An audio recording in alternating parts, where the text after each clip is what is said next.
I'd like to call to the order the Charter Township of Oxford Planning Commission regular meeting scheduled for Thursday, October 26, 2017. If you would, will you please rise and pay respects to the flag?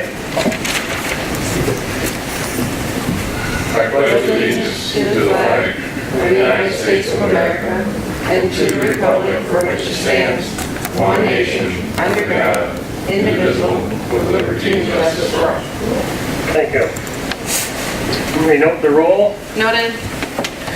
Got an excused absence for Mr. Curtis and also for Mr. Spitz. Item 4, approval of the agenda. I'll make a motion to approve the agenda of October 26, 2017. I'll support.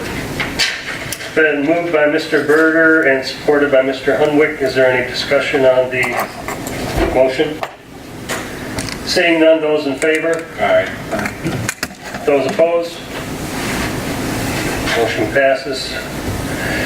Item 5, approval of the minutes.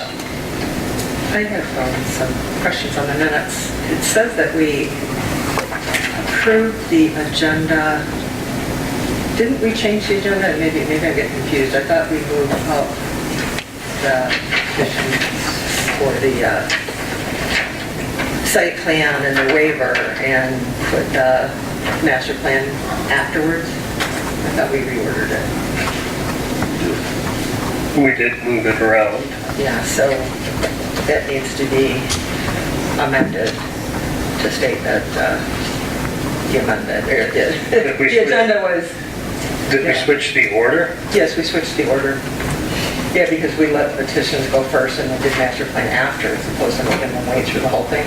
Right. Is there any significance to that, though? Well, the agenda should, we didn't approve the agenda, we modified the agenda, so the agenda that goes on record should be modified to show the changes. So someone looking back at it knows the order that we actually approved doing it. And it's my understanding, we didn't approve the agenda as submitted, we modified it. And then we Voted approved. to approve the modified version. You're talking about the 12th? Yeah, last meeting. I wasn't here, I'm just listening, I'm trying to figure it out myself, I don't know what, so the We agenda just was... moved 2 items, one in front of the other. Oh, okay. So I that, mean, I would be comfortable with saying we changed the order and approved the, updated or amended agenda. But I think it should reflect what actually happened.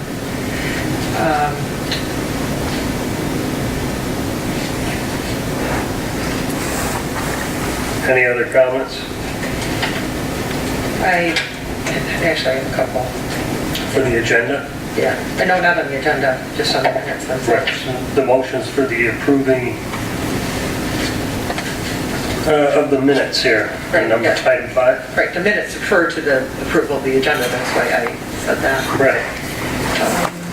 So you want these minutes to say that we changed the order in the approval of the agenda? Yeah, that we rearranged the order and approved the, Okay. what we say, changed it to modified agenda. Yeah, the amendment, thank you, agenda. Mr. Chairman, Yes, sir.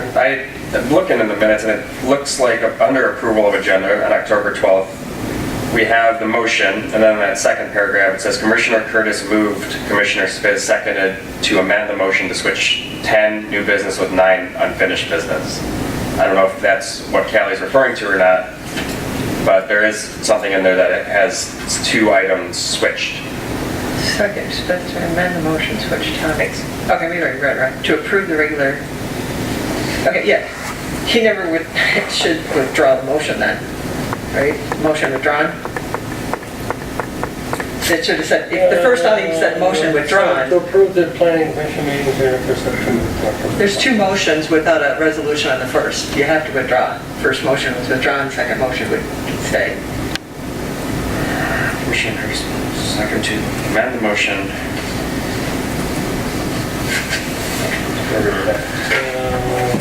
He's amending the motion. So it's fine as it is, but under that first motion, it should say motion was withdrawn. We didn't vote on it. You have to resolve the motion before you move on to a second motion. Maybe he amended the motion. All right, so it's procedurally how it's done? To amend it? It says it right To here. amend the motion. We do it all the To time. switch 10. Okay. New business with 9. It's noted Which right is that there. second to amend the motion. Okay, got it. Yep. So, back to the motion. Yeah. Approval of the minutes. Everybody understand the motion as presented? I would move to approve the minutes with the following changes. Under public comments on items not scheduled for public hearing or agenda, the first line, I would have read, Supervisor Dunn noticed his displeasure and made statements including, colon, and strike out clarification on the following.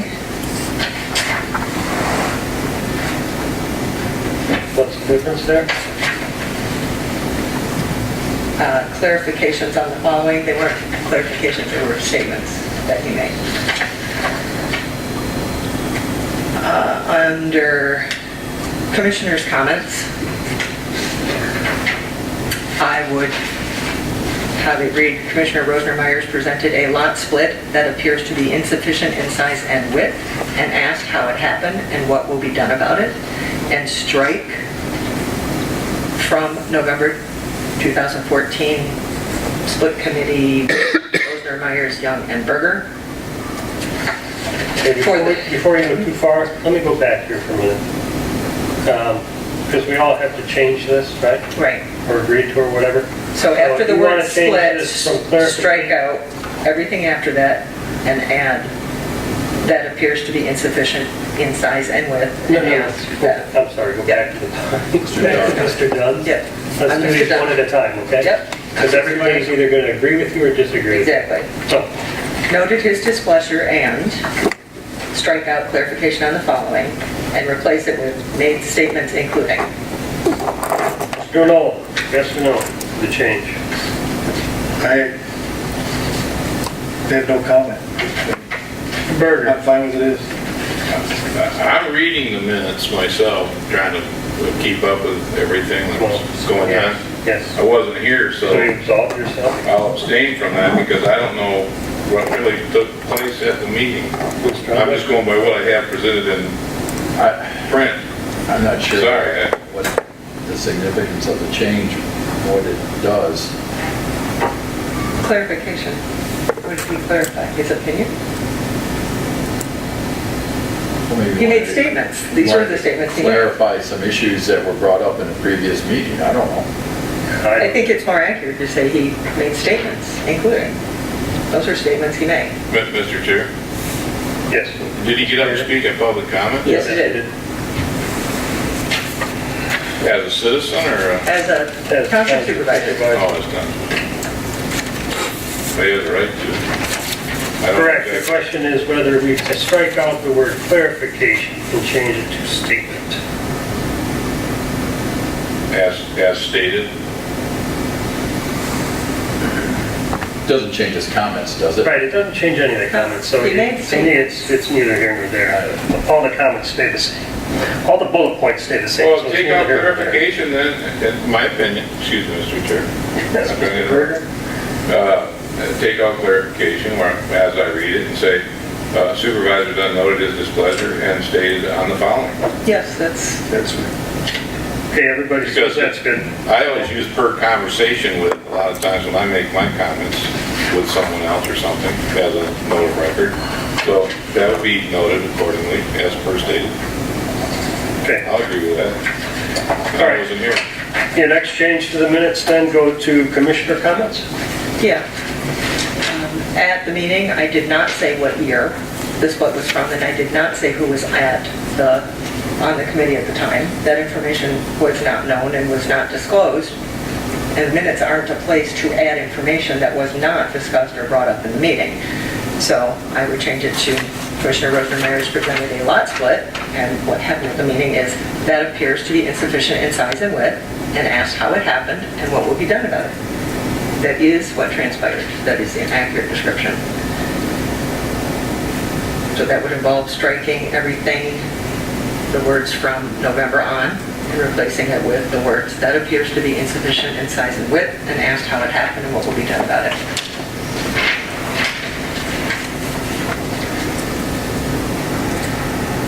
Mr. Knoll? Your opinion?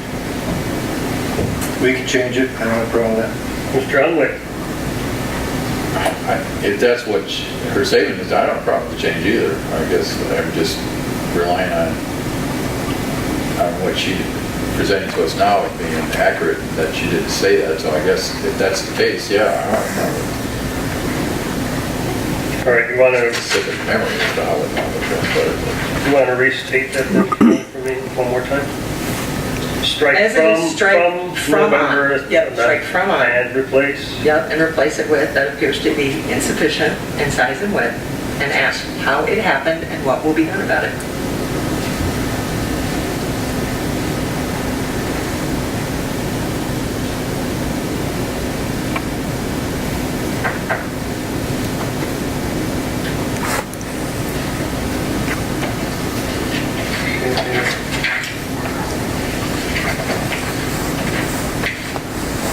I believe I said quite a bit more than that. Yeah, we can go back to tape if need be to find out exactly if the dates were mentioned or not or whatever. Anything else? On the waiver request, section 8.7A, it's on that same page too. Just for clarity, at the very last sentence, Let me catch up with you. Yep. the very last sentence says, "And the area will be marked as no parking." It appears if you read it that it's after 2 years that it will be marked. It should be immediately marked. I just want to make it clear that the area will be marked for no parking is before the 2-year check.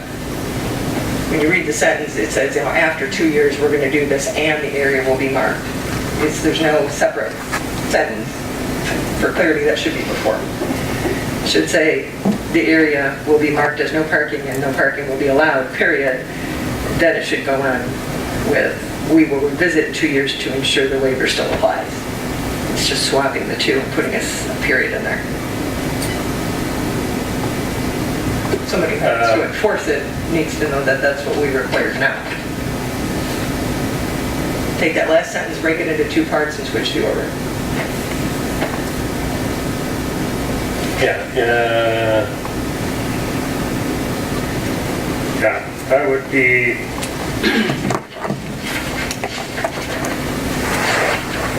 inclined to put a period after if and when the easement roadway installed, the pavement will be installed, period.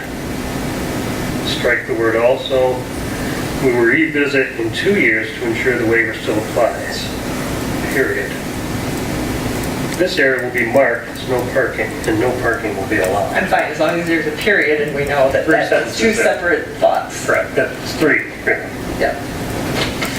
Okay, I've got those noted. On the unfinished business, which is page 3.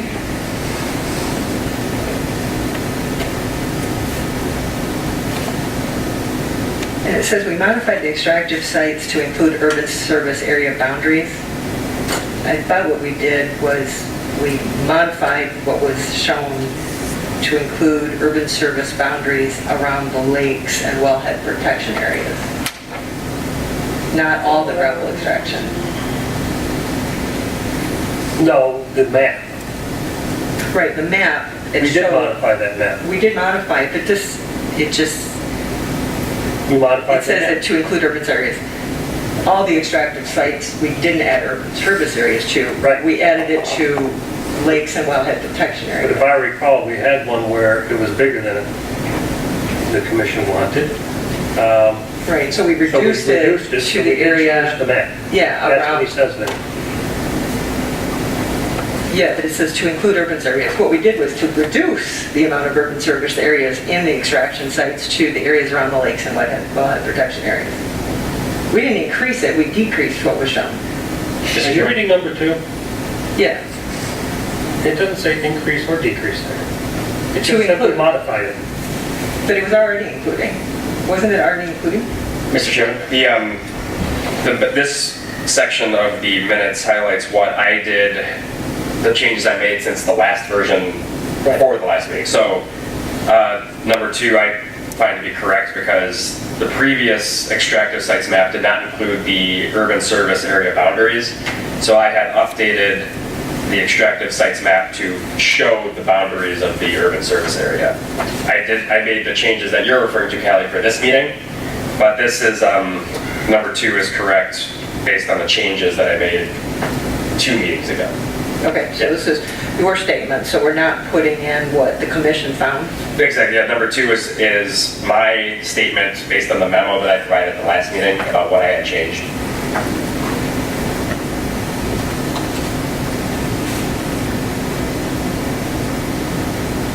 He'd updated the following aspects of the Yeah, minutes. no, I understand what you're saying, that was his. I know we then changed it, and it's just not putting in what we found, what our consensus was, and our consensus was that we changed it. We also looked at reducing the density, having a reduced density option for multiple family, and overlay zonings for golf courses. Yeah, I think Callie, correct, you're saying that we didn't, the minutes don't reflect what... The consensus of the planning commission yeah, was in reference to that.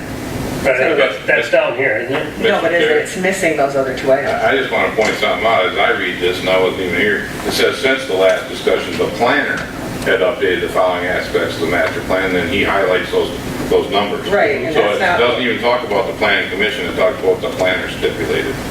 So Right. what Mr. Matt is talking about, excuse me, Matt, That's Lowenstater. incorrect. Mr. Lowenstater is talking about is that he made those changes. And it says, since the last discussion, the planner had updated.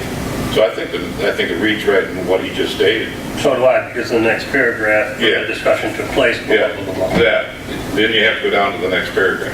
Correct. Right, but what's missing in the next paragraph then is that we discuss the... Well, then I think you need to change that paragraph. Right, not then the one. that's right. I thought it would be integrated in the first one, but I agree with what you're saying. But I think we should include on there to have reduced density options for multifamily, because we had extensive discussion on that, and I know the planner worked on that. And also, we talked about acceptable densities for overlay or secondary zoning for the golf courses. Right, but I think that's what we're looking at. Right, I would See- add that to that second, or that paragraph then. Mr. Knowles, your opinion? Required, not required? I don't think it needs to be required. I think it's fine as it's written. Mr. Hunwick? Sorry. I think it's fine the way it is, but if you want to make a change, I'm not going to oppose it. It's just... Ed, could you pull your microphone up some, please? Yeah, Thank I you. don't see the need for it either. We're going to cover it tonight. It's going to be covered in detail anyway. Any other changes to the minutes?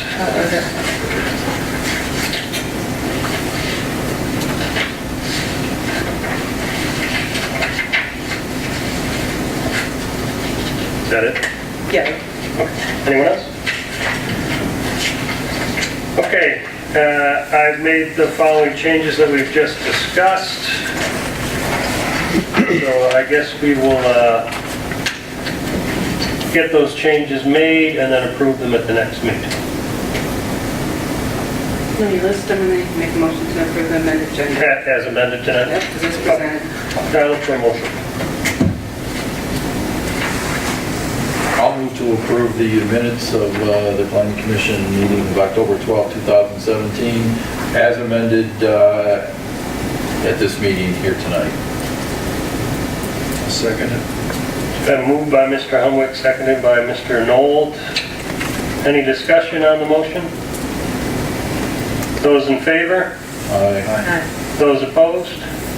Okay, that passed. Item number 6, public comments on items not scheduled for public hearing or on this agenda. Are there members of the public wishing to speak on items that are not covered on this agenda? Yes, sir.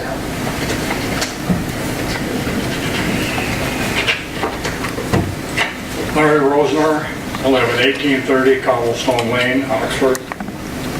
And at the last meeting that I attended, there was a big crowd, and it was kind of interesting because, you know, they were very enthusiastic and all of that.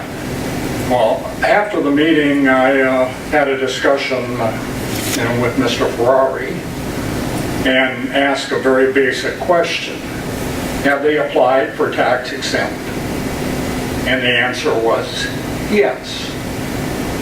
Now, I don't know if the Planning Commission thinks of those things, but when you take 100 and some acres, split it out, give authorization to go ahead and start doing things, once it's started, it's kind of like the camel getting its nose under the tent.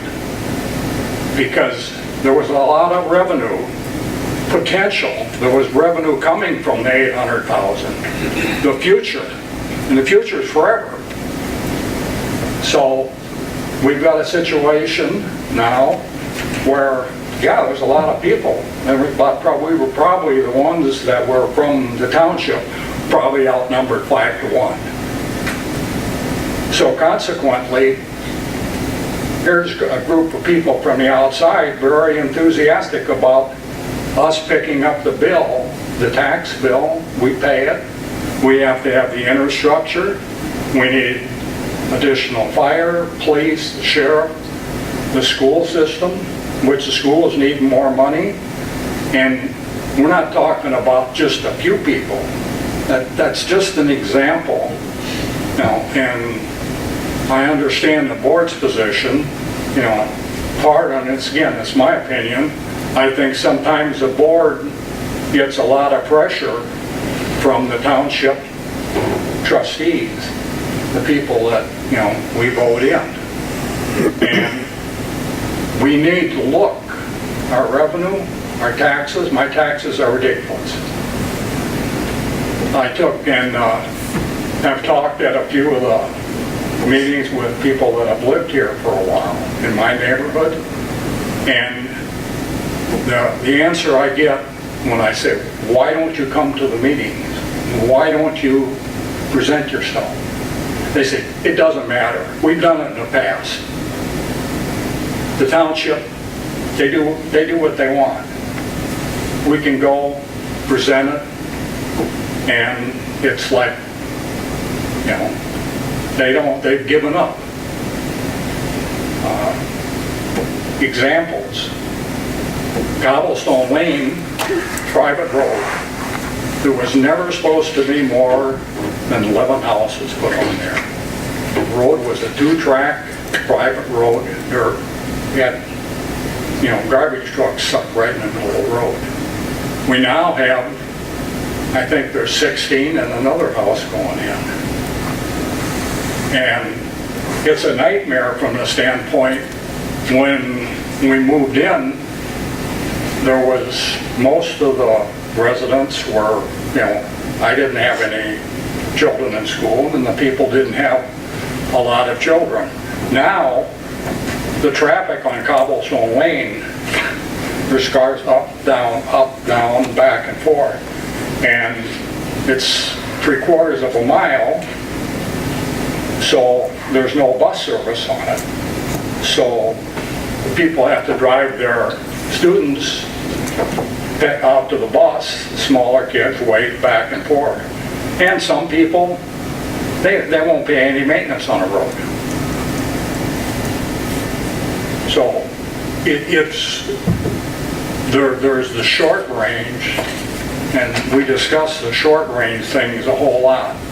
When we look at the example I gave where we've given away a whole lot of tax revenue, put in a whole lot of responsibility for every tax-paying citizen in the township. So, you know, it doesn't make the Planning Commission's job any easier. You know, and part of my discussion with Mr. Ferrari was, are you getting the information to say, what's the long-range impact of this? The what if? Because if you're running a business And it's a business. You need to look at more than what's the short term, what's the long term, what's the effect of it. And it's significant.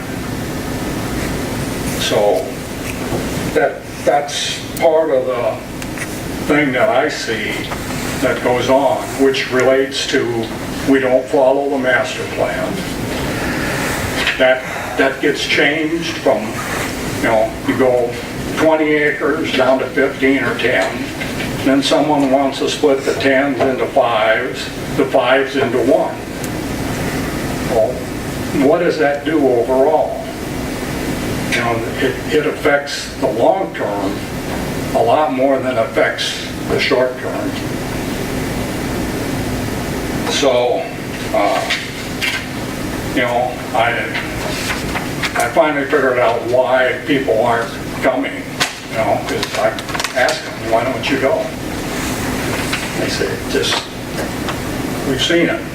One of them gave the example of restoration in the gravel pit. I mean, in one pit, the gravel company has taken out a few loads of gravel to keep it going, so that they don't have to pay and restore the property. It's there. Those are all the long-term things, and every time a gravel company wants to expand, they don't, it's just expand. Don't leave what's there, invest it, we'll make more money later. So, and one last comment, I had heard a comment that, I was on a few of the things I've done, I was talking for someone else. Well, if anyone's saying that, they can come and talk to me, because what I say is my idea, is my opinion. It's still a free country. I've got the right to make an opinion, and sometimes, your opinion is an opinion. That's all I can do, and all I can say is what the public sees. My answer to them, quite frankly, when they tell me that, I said, you're messing up. Go to the primaries, go vote. If you don't do that, then you haven't done, and it's too late after the primaries. So, everyone's got a tough job, but we really need to look more at what the long-range effect is doing. And I think that should be coming from, the Ferraris or whatever, and be given to use, so that you can look at some of the financial things and what the long-term effect is, rather than, getting in an argument about the what if and people hollering and being upset. And I'm sure if the dollars and cents would have been put forward on that, it would not have gotten as far as it's gotten. Thank you. Thank you. Anyone else from the public wishing to speak on topics not covered in the agenda? Yes, sir.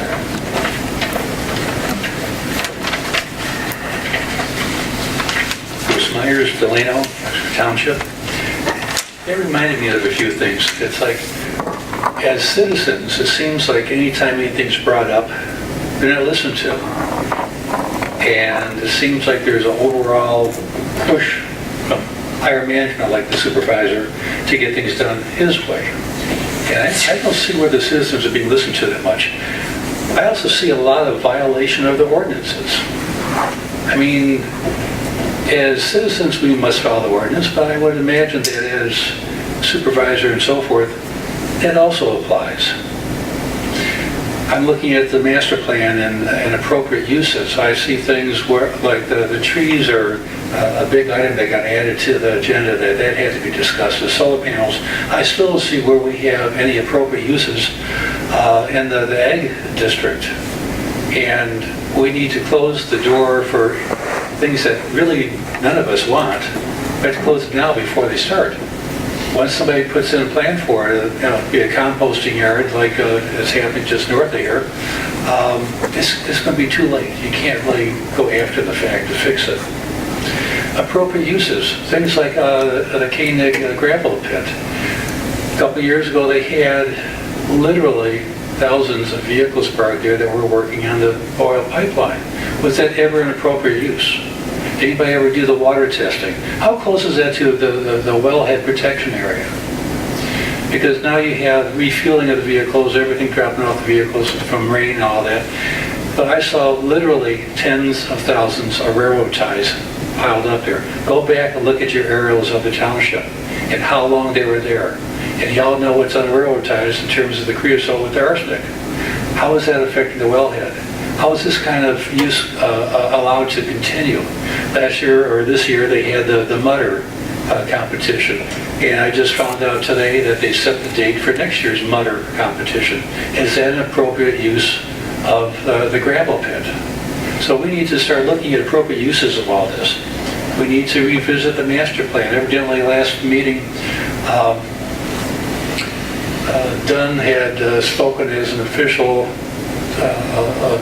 representative of the township, talking about the master plan, that it's kind of like for guidance. And basically a comment that I had made before that it should be treated almost like a Bible. You can change it if there's a really good reason for it. But you can't belittle that in my comment and misused it and actually gave credit to somebody else for it. But the thing is, the master plan needs to be set. We are overdue by years for having the master plan done. This is something we do need to work on. I mean, I think legally we're supposed to have it done, but I mean, even in terms of looking at everything we have. Again, I'm going to raise the idea about a build-out plan. I don't think even the boards with the township realize how much building can take place with the existing zoning and density. And I know the citizens have no idea. So, I mean, just have an idea of what we have to work with as a base in the future.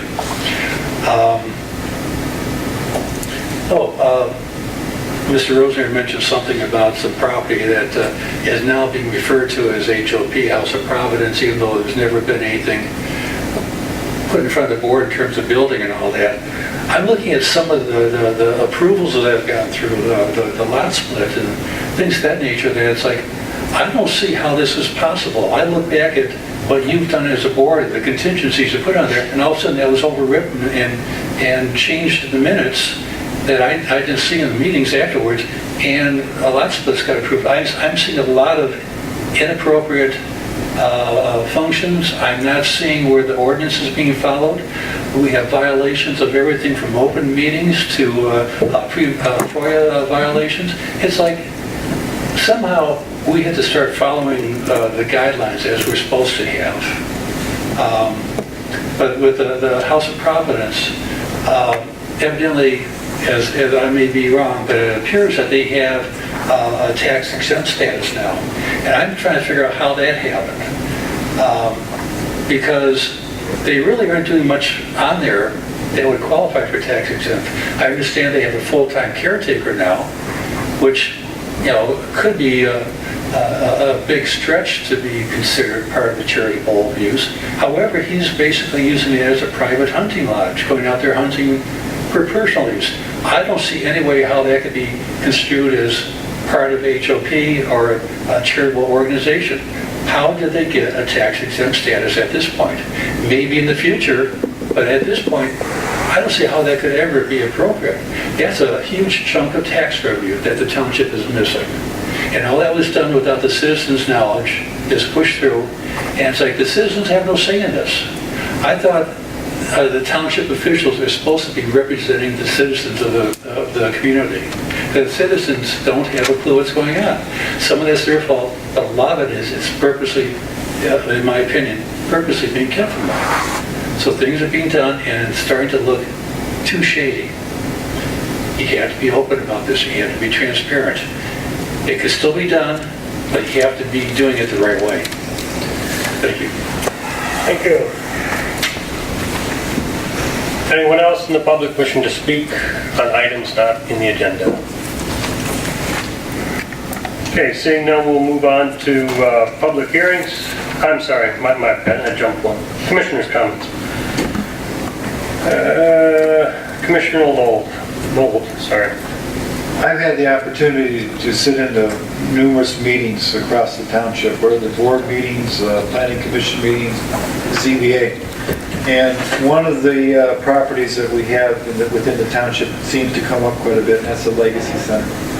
And my concern with the Legacy Center is that, as a suggestion, there might be an oversight committee formed. I'm not in favor of big government, but the Legacy Center is a hybrid building out there with many unique and specific things that happen at that meeting and at that building. And they're coming to the township for different approvals, different ideas, and they'll sit in one meeting and ask for one thing, and then they'll go to another meeting, and the next meeting doesn't know what happened at the first meeting. But I'm thinking that if there was an oversight committee of some sort, again, I'm not in favor of big government, but an oversight committee that looked in with the Legacy, that worked with Legacy to help bring or disseminate the information throughout the township of what the Legacy Center was about, what they were going to do, and what their interest was, that may help move things better for the township and for Legacy. And that's just a thought tonight. Okay, good. Mr. Brewer? I don't think I have anything to say right now. Thank you. And Mr. Hunwick? I'm listening. I had the opportunity to go down to Oakland County with a few of the members here of the commission to review some of the procedures Oakland County is trying to get implemented in various communities throughout Oakland County in the one-stop process. And we got to see a mock pre-approval process meeting where the petitioner got to meet with various public officials to iron out any issues before he went to a formal meeting. And actually, just yesterday, right? Yesterday, he said, here at the township, I got to view a petitioner to sit with the various leadership here of the community to get his T's crossed properly, his I's dotted. And the purpose of all this is to streamline the process and to make it less expensive and more efficient for both parties concerned. And I think it's a great idea, and I think what I saw yesterday just, just kind of enforced my position that it's a great program and the process is great. My problem is, when we saw the mock-up, it was between, it was an actual situation between Independence Township and another petitioner, and Independence has a full-time planner, and Independence doesn't charge for the pre-app meeting. We're stuck with Matt, so I'm sorry. Wow, that's rough. I'm out. Gee whiz. I'm sorry. He's a fine addition, I think. He does a great job. You do a great job. Fine, young man. We here in Oxford, we don't have a full-time planner, so the process is done with the a fee is charged to the petitioner to have this pre-app meeting. And I just don't see the logic behind it. We're trying to help an individual who wants to invest in the company, or a company that wants to invest in the township, I mean. And then we go ahead and say, all right, we're going to help you save money and streamline this process, but we're going to charge you for this. And it just doesn't seem right. Now, I can see if we wanted to charge them for the pre-app meeting and then apply those charges to their building permits further down the road. But I just don't see why we should be charging them to help them get through the process more quickly and efficiently. It is just my opinion. I just think it's wrong. That's all I have to say. Okay, good. We used to have pre-ops here at the planning commission and they were free. So we could reinstitute that was free. And we would do it non-binding, but we could iron out any things that really struck us wrong or that we thought could identify problems ahead of time. I know it's not as good as sitting down with all of the professional staff, but, our planners here at the meeting. It doesn't cost extra. The meeting rate is per diem. Were they really free? I don't recall that Yeah. back when we were across the way. Because we used to have a lot Yeah, over they there. were For free. some reason, we It's haven't in our had any here, but It's our ordinance that it's free and non-binding maybe for that part. It's maybe preliminary. for us, but maybe not our consultant. No, because it's done at the meeting, here. They're not asked to review anything or make a report. Basically, it was a chance. You remember, you said it. The planning commission would listen to it and go, oh, I don't think that's going to go. Let me tell you my concerns. Yeah. Or I think it's a great idea, but it was non-binding. But it did, in those cases, shorten a lot of the things and directed the petitioner to things that could be fixed right off that saved some steps. And that was at no cost to the petitioner. And I know it's in our ordinance, I just happened to spot it today about the 3F, and I had the same thought, like, why aren't we doing those? Those could come in handy if the petitioner wanted to do it. Anyways, that was my understanding. As to the next time that I have, after being in the last meeting where the township supervisor came and spoke, this is in relation to that. I was very taken aback at the comments that were made and the amount of time and space that the comments of the supervisor were made in relation to the content of our meeting and the response to that. I sent an email to our planning commission chair today, which has this document in it. I will read the document, and I am asking that the document be reflected in the record. I sent our planning commission chair two pictures previous to this. I resent them today. These pictures showed exactly what has recently occurred on the south side of Davison Lake Road, west of Barber Road, and east of Gardner Road. I attest and assert that these pictures were taken of what I personally observed, and that this newly created road cut involved the movement of soil, cutting of trees, and depositing of gravel to create an entrance that was not present prior to this, which allowed vehicular access to property in the location as described above.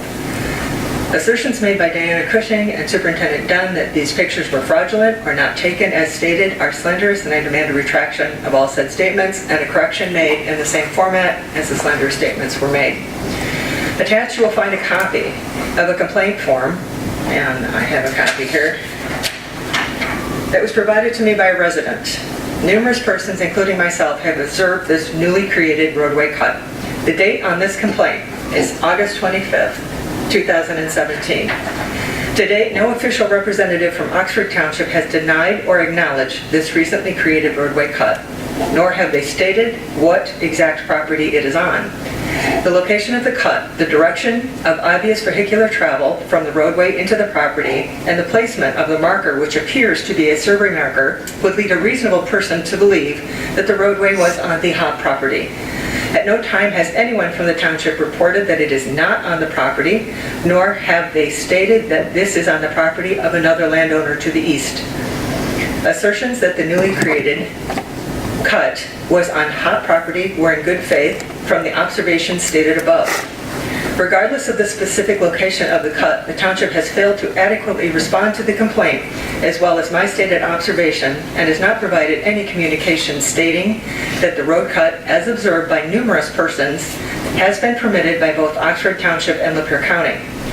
The township has had since August 25th, 2017 to determine the exact property where the roadway cut is and where it was created, and clear up any misunderstanding as to which property it is on, and if or if not the activity was permitted, and provide the documents to support it. It has not. I support my statements with aerial photographs and pictures, and would be happy to meet any planning commissioner or township official and show them the location so that they do not have to look for leprechauns, as Mr. Dunn stated on public broadcast on October 12, 2017. The statements made by Supervisor Dunn that I or any member of the Planning Commission has treated any applicant unfairly are unfounded. The statement made by Supervisor Dunn that I or any member of the Planning Commission has unnecessarily cost the township money is unfounded and incorrect. Numerous errors have been made by the township, including Planning Commission and township staff, that have impaired the rights of the citizens of this township in regards to the protection of the ordinance, bylaws, policy, and state law. Having taken an oath to uphold the ordinance, bylaws, policy, and state law, I take seriously any matter where I believe a violation has occurred, and it is my understanding that I am legally and ethically bound to bring the matter to the Commission and Township in order to seek a determination, and if necessary, attempt to attain compliance. In my opinion, putting one's head in the sand is not a defense, nor is it acceptable. My observations include a belief that the following has occurred. Approval of a land division which is deficient in size and width. Numerous violations of the Open Meetings Act, including failure to post notices, failure to create required agendas, failure to create required minutes, failure to post minutes and agendas on the website, failures to hold meetings open to the public, approving minutes which do not comply with law, failure to follow Planning Commission bylaws, failure to follow ordinance, failure to follow Michigan compiled laws, including incompatible office, conflict of interest, and undue influence, alteration of public records in an attempt to defraud, failure to provide protection from harassment and retaliation, failing to provide due process and follow law, policy, and ordinance when written or public accusations are made against a commissioner by a public officer or by a township employee, and failure to investigate concerns and complaints made by commissioners, board members, or staff to officially adjudicate the complaint. Failure to properly notice and perform a required public hearing. Failure to correct errors made by the commission or committee once they are discovered. Misuse of police, creation of false alarm.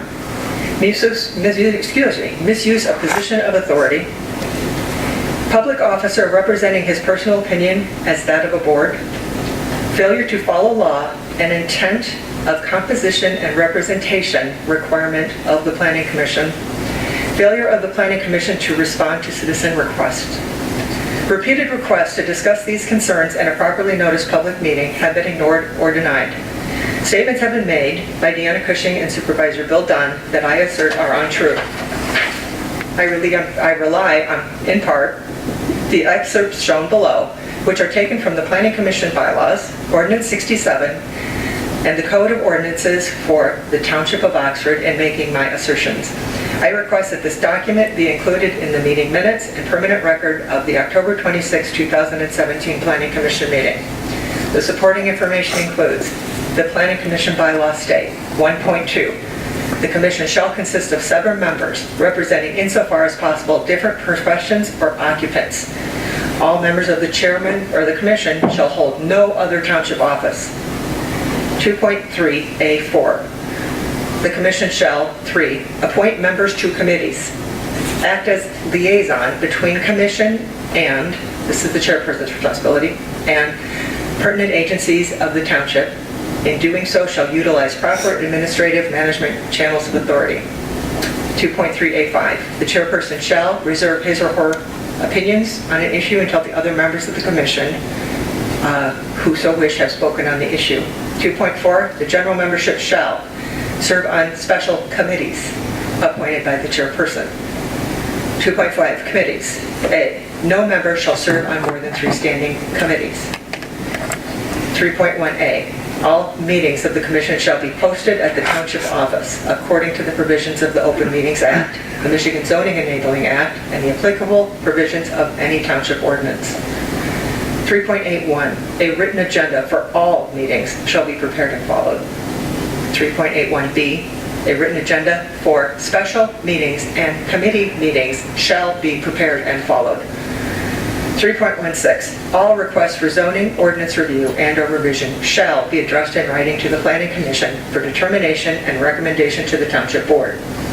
4.1. The Planning Commission minutes, or the Commission minutes, shall be prepared by the planning staff person so designated by the Planning Commission or its delegate.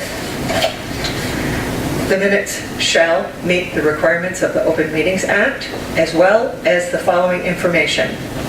B, a complete restatement of all motions and resolutions and a complete record of all transactions, findings, and determinations. 5.1, all meetings of the commission shall be open to the public and held in a place available to the general public. 5.2, all deliberations and decisions of the commission shall be made at a meeting open to the public.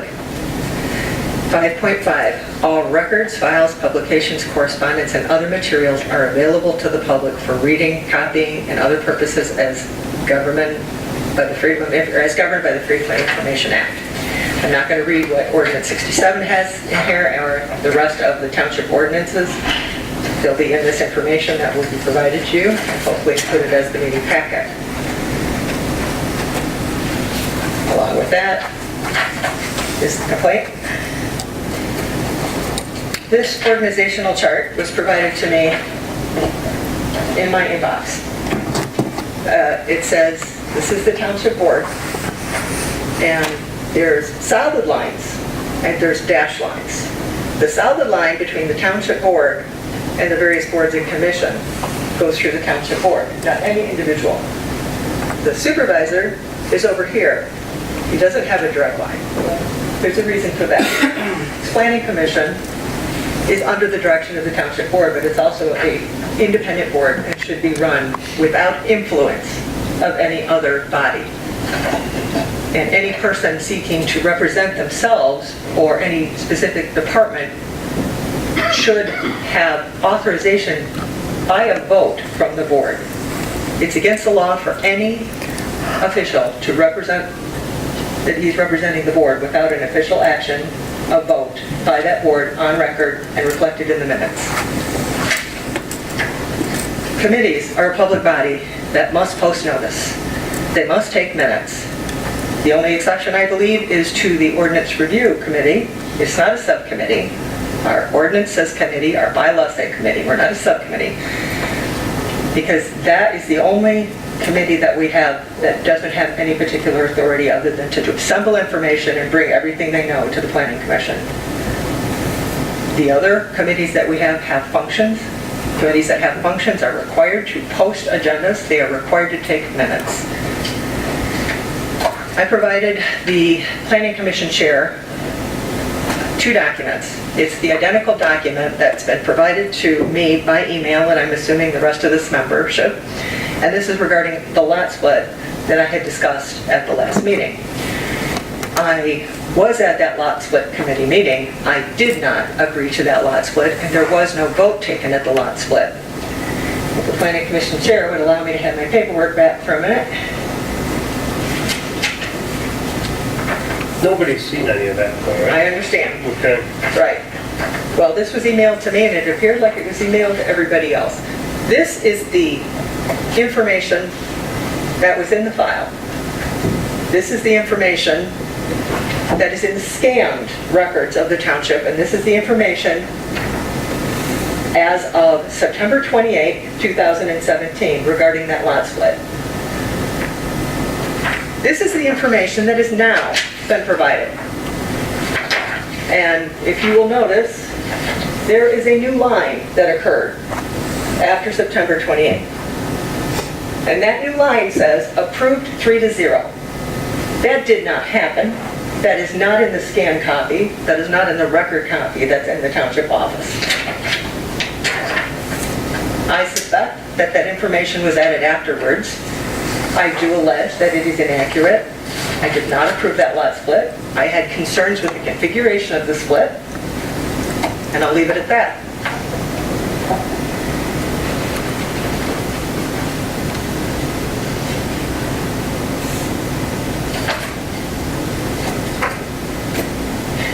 Overall, I believe that everybody here is trying to accomplish the same goal.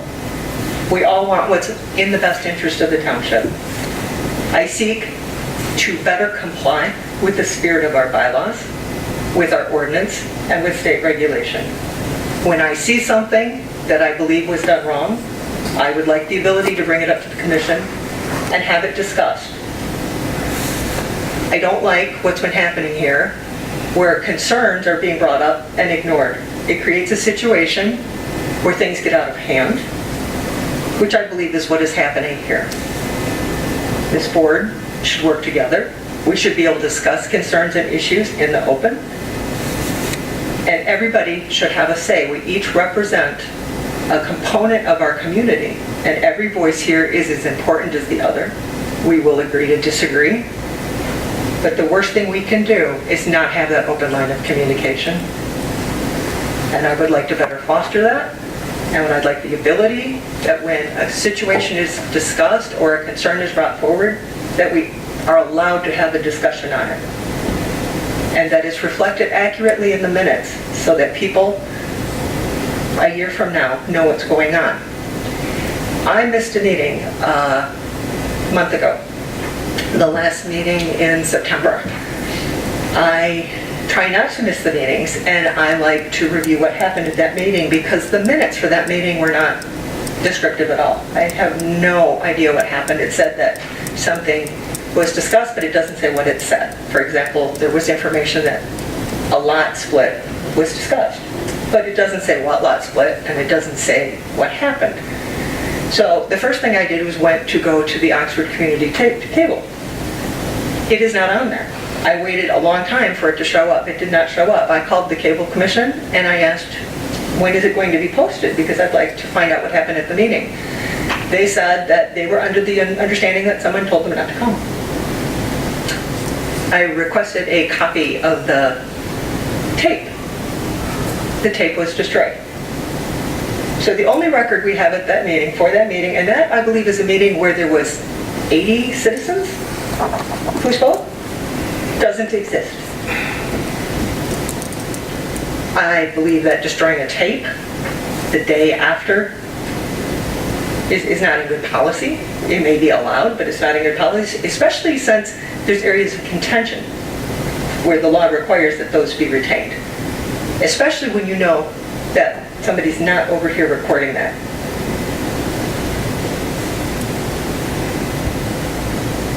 I'm done.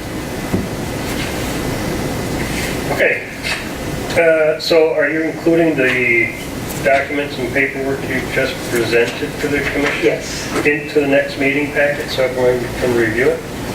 I'm giving it to you for tonight's, to be included in tonight's packet, and I emailed you the identical copy. But everybody should have a copy of what we Right, I emailed it in to the you packets. and the I've chair. not seen it. Yeah, I haven't seen, you asked me today if I got my email today, and I do not have it, so And I haven't seen my you email have it, today. I don't, I'll email it again, but if you would like. Oh, it's probably in there, but I didn't open my Yes, email. if you would forward it to all of the members of the Planning Commission, I would be grateful. Once I get it, I'll review it, and I think the rest of the commission should have it for review as well. Thank you. Oh, you know, if I get one more quick thing. We know what our ordinance says, we know what our bylaws say. That's why we need to review the bylaws. There may be things in there that we want to change, but when our bylaws say that, we're bound to follow them. It's not optional, it's mandatory. All right, thank you. Okay, thank you. Okay, I have no comments at this time. Item number 8, public hearings, there are none. Item number 9, unfinished business, master plan review. Ben? Sure, thank you, Mr. Chairman. So I would like to, just to start off, just quickly go over the items that I have changed since our last planning commission meeting. And then we can go into detail on a couple of items I think we should focus on today. So the first change I made was to the goals and objectives and the strategies chapters.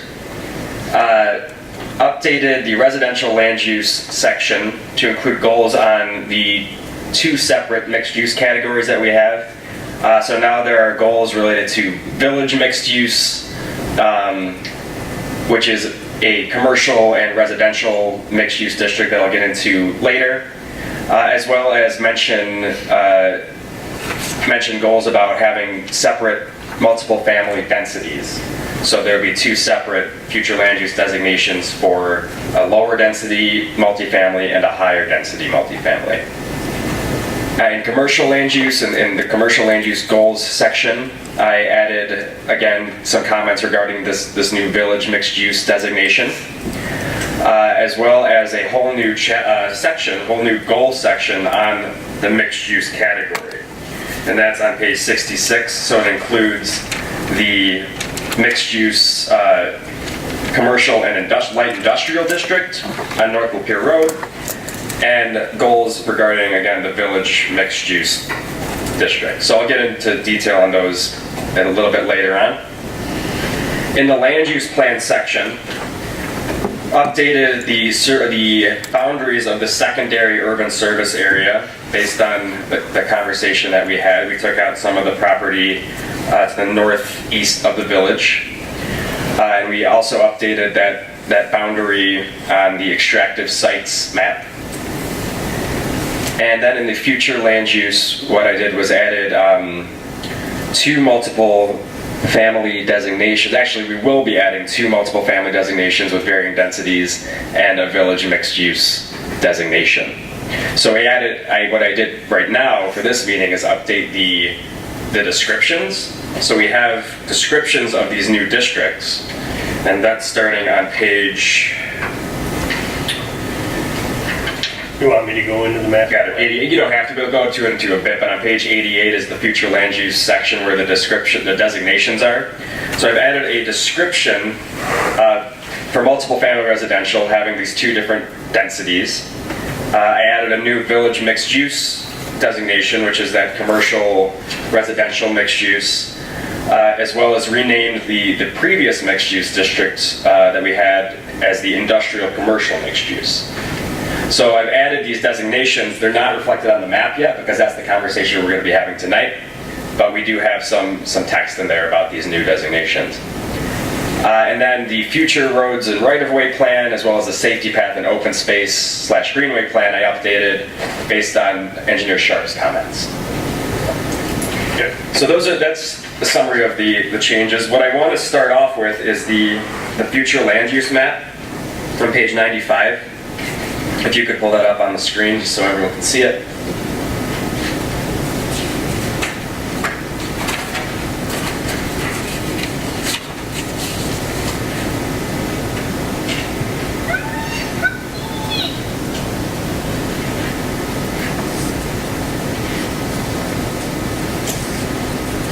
Getting there, I think it's the next page.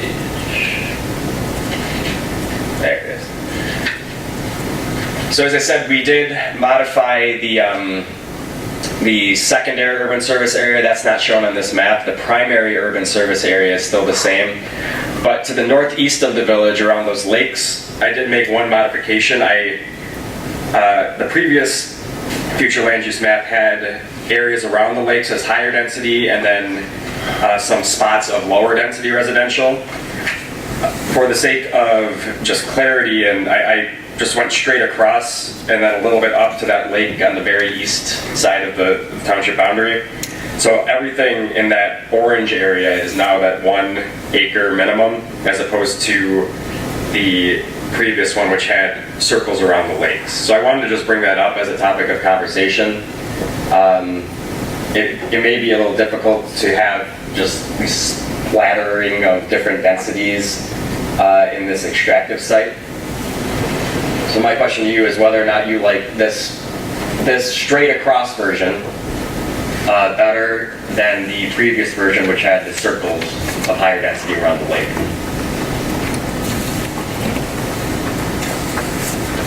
You see what I'm talking about? I can point it out here.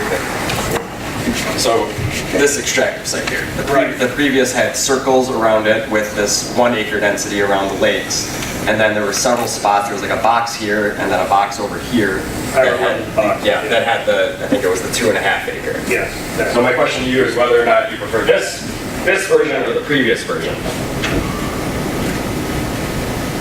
Well, this increases the density in this configuration.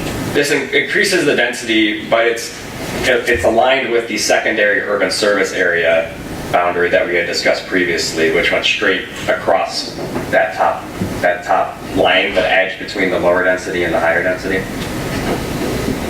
In terms of land mass for the 1 acre lots, which is our smallest lot configuration, sub-multiple family, it's a big percentage increase compared to the normal percentage in the township.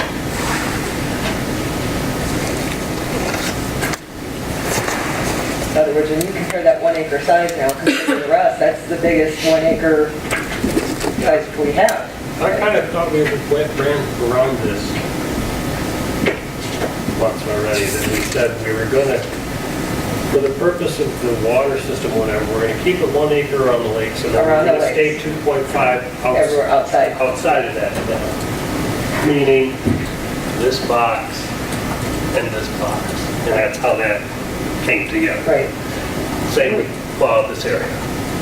That's Yeah. all, I think. Okay, I was just thinking from a logistics standpoint here, if you have alternating densities where it goes from high to low to high to low, you're going to be extending water out that way anyway.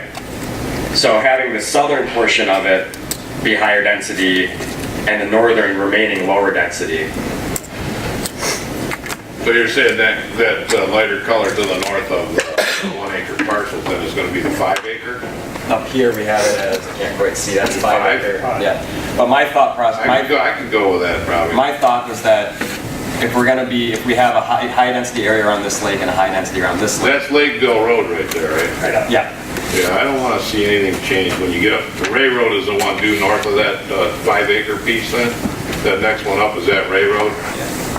Or it stays 5 acres? yeah, well, it stays 5 acres up here. All through there, right? Yeah. Yeah, I don't wanna change any of that. But I just want to explain why I changed it this way. If we have a high density area around these lakes and you're extending water down to here, what you've done is now open up this area to potentially higher densities.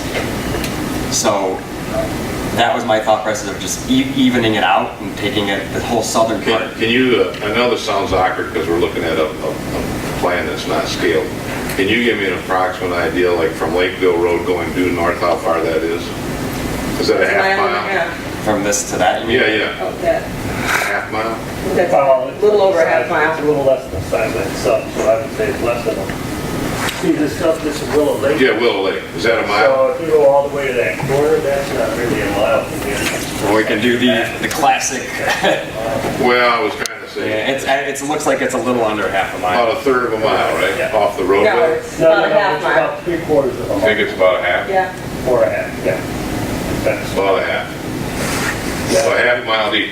I know what a half mile looks like when I look across land when I'm hunting.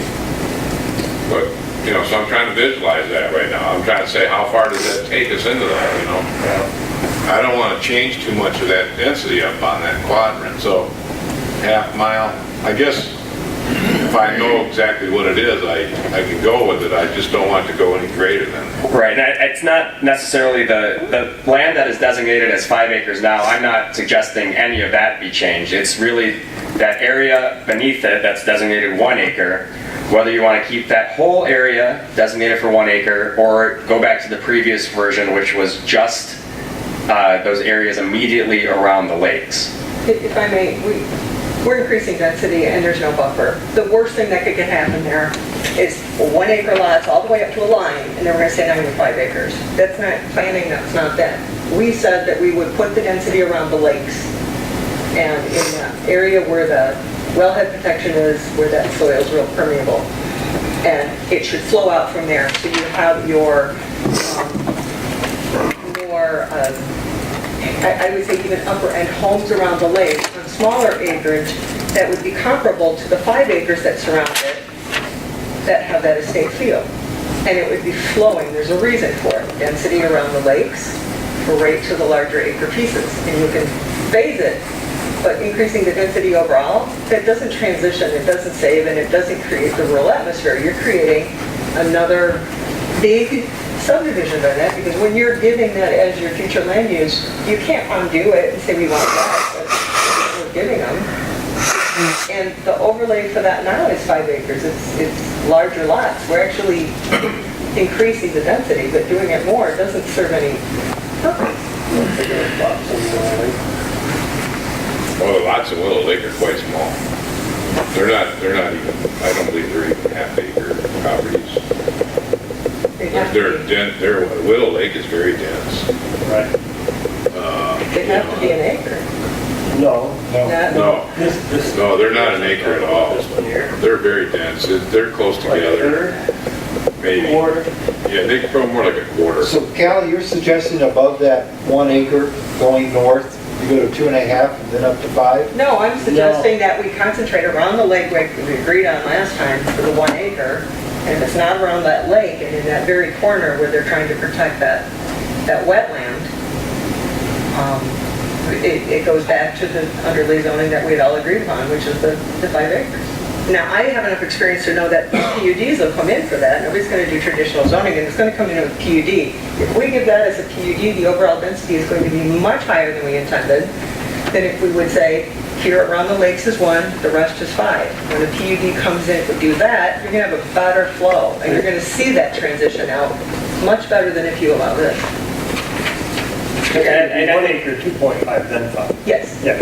We have some room to have a better plan if we're more conservative and true to our goal of keeping a rural environment than if we do this. Okay, so then that's fine. I had just proposed this for the sake of making sure that we're not having splats of different zoning and future land use everywhere.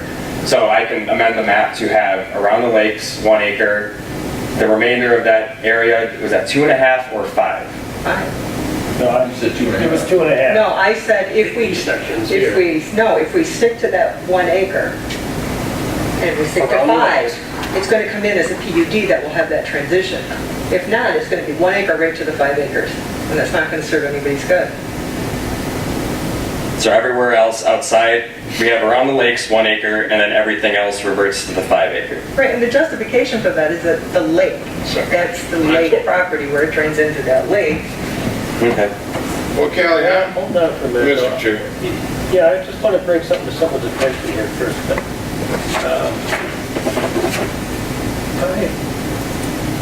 was looking at a different map. I thought it was what Callie and I were talking about already. Yeah, but not from, There it is, Yeah, that's the old, I use that for the old map, so that's the old layout there. correct? 2.5 there and here. right, And the 1. right, that's That how, was that. that's what we like. That's what I thought. Okay. You didn't say that, you just said you wanted 5. This is No, the the 5. upper area is 5. Right, but when he was pointing to there, you said you wanted that 5 as well. That's where I got confused. No, she's talking No, about That's that 2.5 Right, there. I wanted it to go back to what we discussed last time, which is the 2.5. I'm okay with that plan. And the reason we had said 1 Matt? acre. Okay, that's fine. I'm okay with what she just, if that's what she's designating in our conversation. I thought she Yeah. meant the same thing too. Yeah, but Taking all I down to just 5. made that change just for a conversation point. Okay. And nothing was, yeah. You got a conversation. There you go. I regret making that change. So we'll revert back to the old map. It's gonna be hard to make that development anyway out there. This goes back to my previous comment. Right. Oh, we're stuck with this guy? Yeah, I got you.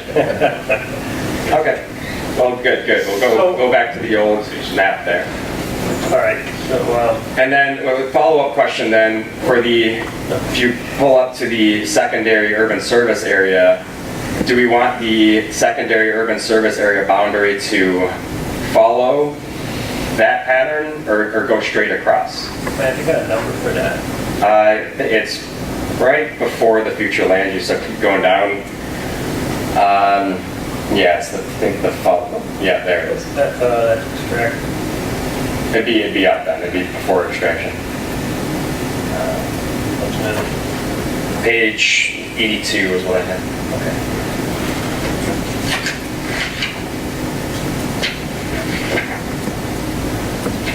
Yep.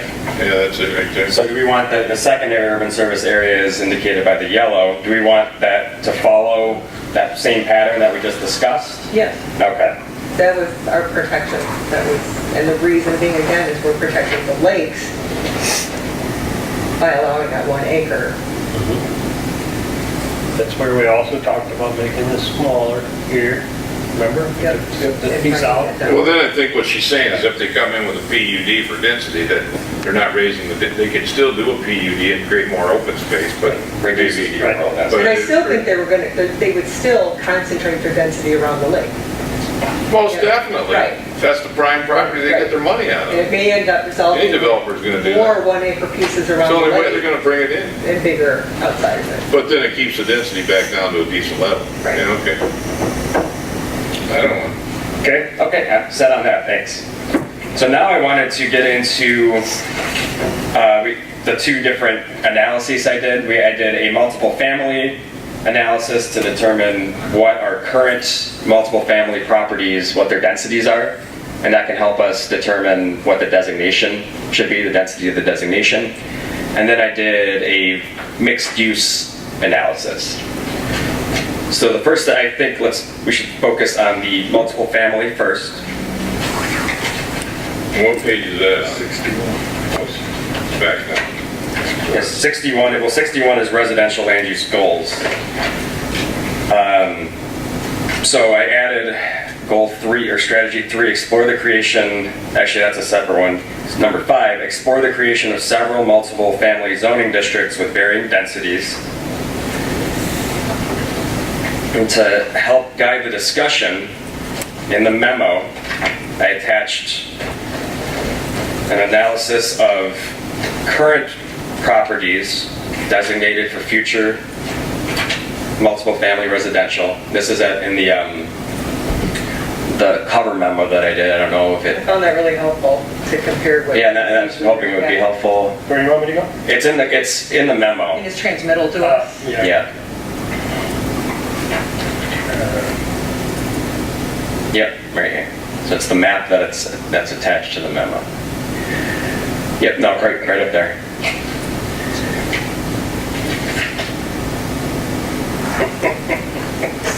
Nice system you got here, Mr. Young. Yeah. Yeah, I think so. Page down. There it is. You go to that first map? Yeah, I'm still sorting out the size for you. Okay. Okay. Yeah.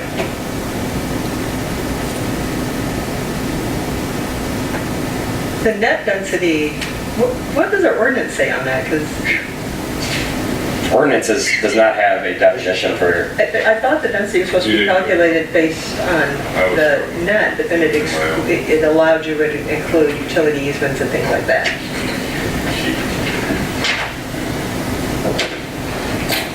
We have a section I would give would probably be the multiple family section.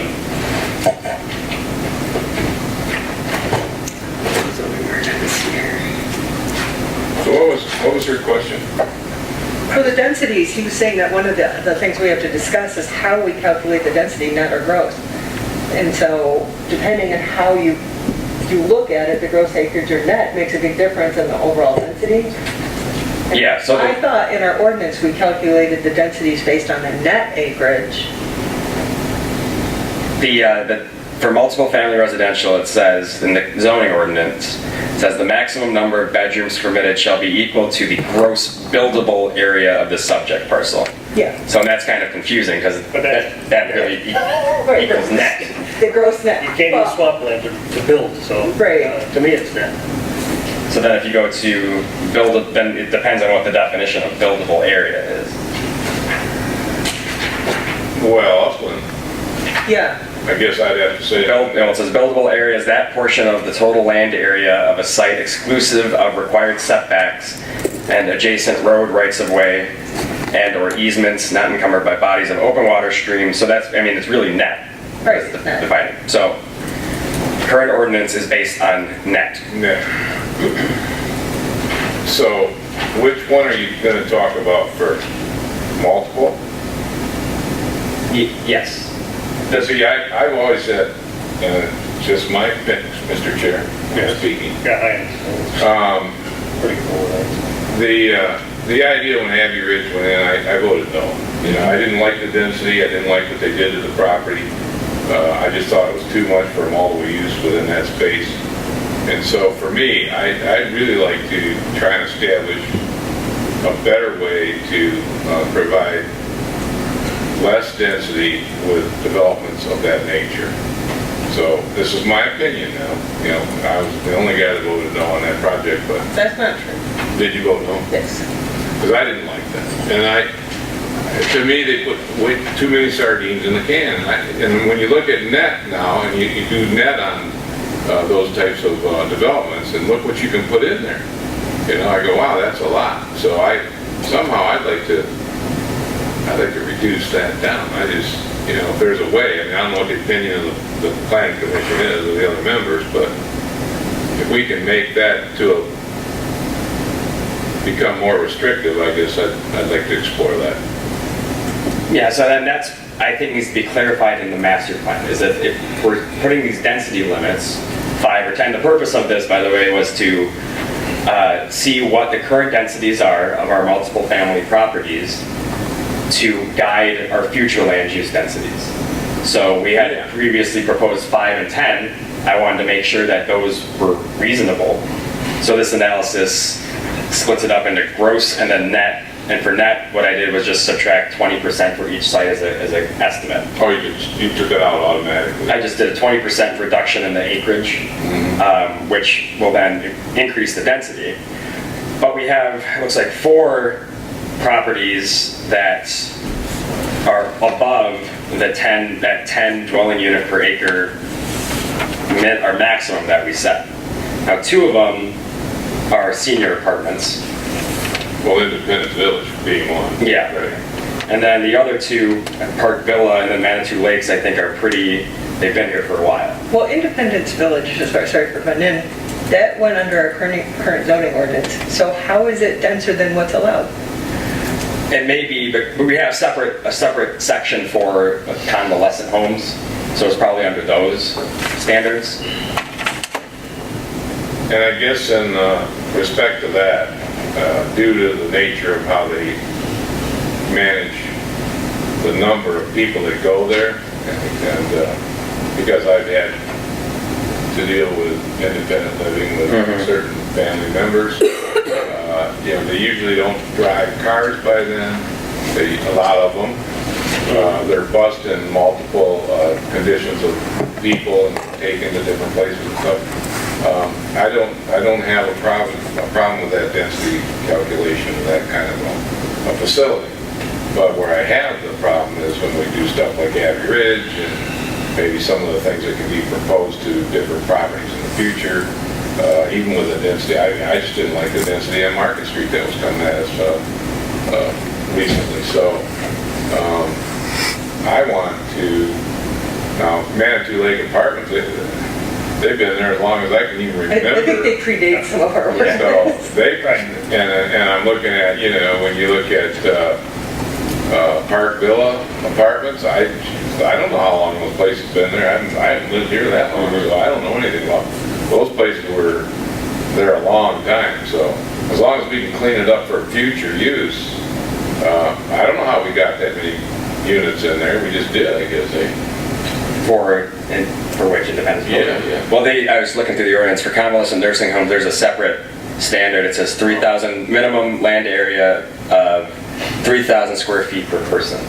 So that's probably how they got over total. Yes. Did they do gross or net?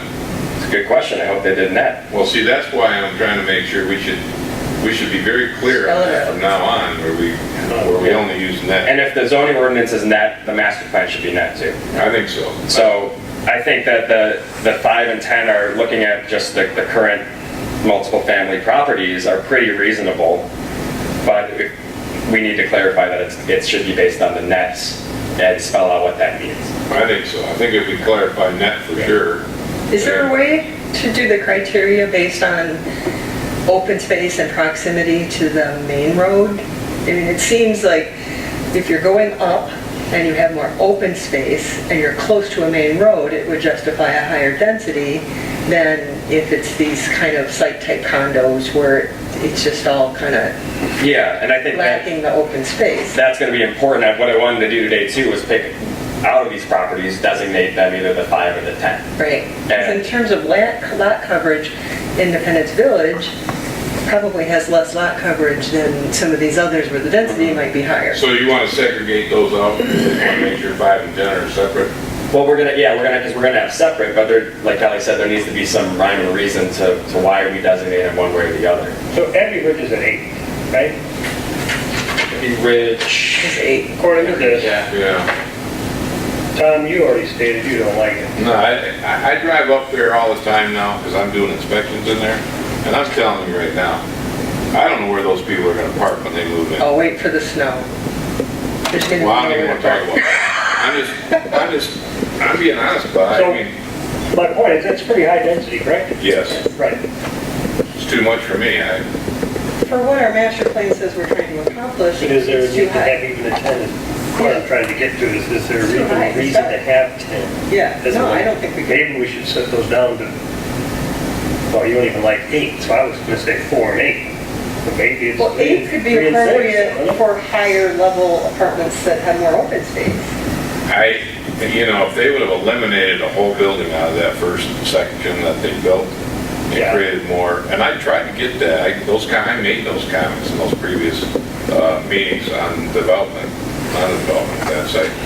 And I said, you need more parking for guests, you need more parking for people that have, when people do family functions, and someone has a birthday, and people all come over for it, you have to provide space for all that. They aren't gonna have it. I mean, I like 3 and 6. Who brought that number up? I did. So that's, I mean, in a way, maybe that's 4 and 8, or maybe, but 8's already there, right? And that's net now, right, Matt? The far right column is net.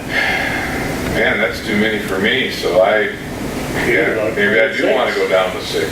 Maybe, and that's an opinion now. I'm giving you my opinion, but if we can reduce something down, I feel like we're putting way too much in some of those properties, so maybe 4 and 6.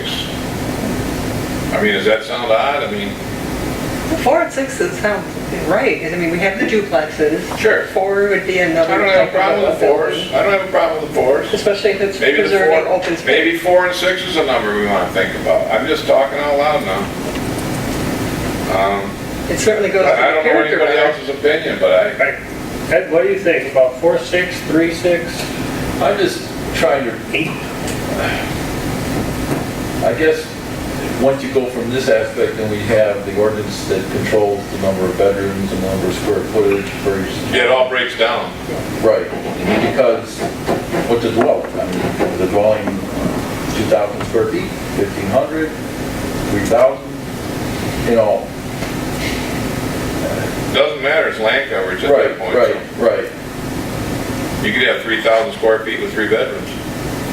Remember this came up with the dorm too, how to calculate what a residence is, that was really kind of ambiguous. But Matt, if we No. did that, we would be reducing those numbers down by net, right? Yeah. Is that, I mean, I'd like to ask Matt an opinion. And I don't know, where you've looked at from the other community standpoints of view, but I only have experience from another community, so have you had opportunities to look at nets in other communities that you could relate to? Yeah, and what- Size, I mean, give me an idea, like, or even give the planning commission members an idea on. So for example, in Orion Township, they have the 2 separate designations, I believe, and they do a range. Yes. So they do, for the lower density, I think they do like 3 to 5. Thank you. And then the higher, I believe they do like 5 to 8 or 5 to 9. Right. Well, they don't, you have to have bonus points to get up there. You can get bonus points too to get density, but Yeah, well, those are the base densities. Yeah. Anything above those, requires bonus density yeah, and I'm not criteria. opposed to bonus density if you can manage to do what you need to do and stay within the realm of the community. I think right now we're just talking about base numbers first. Mhm. And I, honestly, and the way I want to talk about water and sewer and capacity and everything else. I mean, with our land up here and roadways, thank you.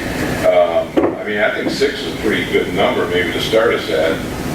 And don't go to the 8s and 9s and the rest. I mean, with what we have a lot of gravel roads. I drive down them all the time, my truck's filthy today. And they only take about 1,000 trips per day, or they can't be maintained accordingly. So, not per day, I mean, they only take about 1,000 trips, they have to be maintained. So, the more density we put on those roadways and the things we do to them, we just don't have the structure for it. So I think 3 and 6 are pretty good numbers. Maybe 3 to 4, or 4 and 6. I don't have a problem with 4 and 6. I'd like to see something like that, density calcs for us. And And if somebody wants to come in with a PUD plan later and propose something to us, or Then there's bonus density allowed. then there's bonus Yeah. density allowed, so we'll go from there. So let's start out with a lower number and see what we get out of it, and maybe we'll get some better development. What do you think, John? Some of the proposals that we've had before the board, Market Street, the one by next to Goddard, does anybody know the densities with those hammered out? Not offhand. You mean like 2.5 acres with how many units on it? Yeah, they were pretty high density. Yeah, they were going right for the max. They were right up to the max, I think. Well, no, he said he wasn't to the max. Yeah, He said he was- 13 bedrooms, I know He that. said he was allowed to We're talking have, about beehives or talking about always the water? Both of them. Both of them. well, either one. Water, Just throwing it out. Yeah, Waterstone. What's coming to us? beehive, well, beehive, there was nothing to go on because it wasn't its office service. I don't want to talk about beehive too much. I want to talk about beehive. Oasis had maxed out the number, it was weird, they maxed out the number of bedrooms, but they were under the maximum 10 dwelling unit per acre standard. But if we'd have had a less density on the number of net there, their bedrooms wouldn't have gone that high either. Right, well, they would have had to, well, not necessarily, it depends on what their bedroom, their unit mix was. Well, I guess, but I don't think he could have fitted in there. Right, well, he was going, I think, looked like each unit was, I think, either 2 to 3 bedrooms. They had maybe a couple ones, but Yeah, ones don't work very good anymore. they were certainly approaching that max density for it. You know, when I've been driving through Abbey Ridge, just to, look at it, and I have to admit, I said, what do we do? Because if you look at the density, it doesn't seem to be that bad compared On paper. on paper. Paper. Yeah, But until you visualize and something. then drive into it. And then to actually see it, that's where, I guess it's, you learn from your mistakes and you learn from experience, but based on that, I would definitely support a lower density, just because of what I'm seeing there. So Well, I just want you to know my opinion. my opinion, if I could have one, it would be 3 and 6. I'm good with that too, but I'll go 4 and 6 even, because I think we could still get good development on the lower density. I mean, I won't go over 6 on my high end side. Well, let's set a high end. Didn't anybody got issues with setting it at 6? No.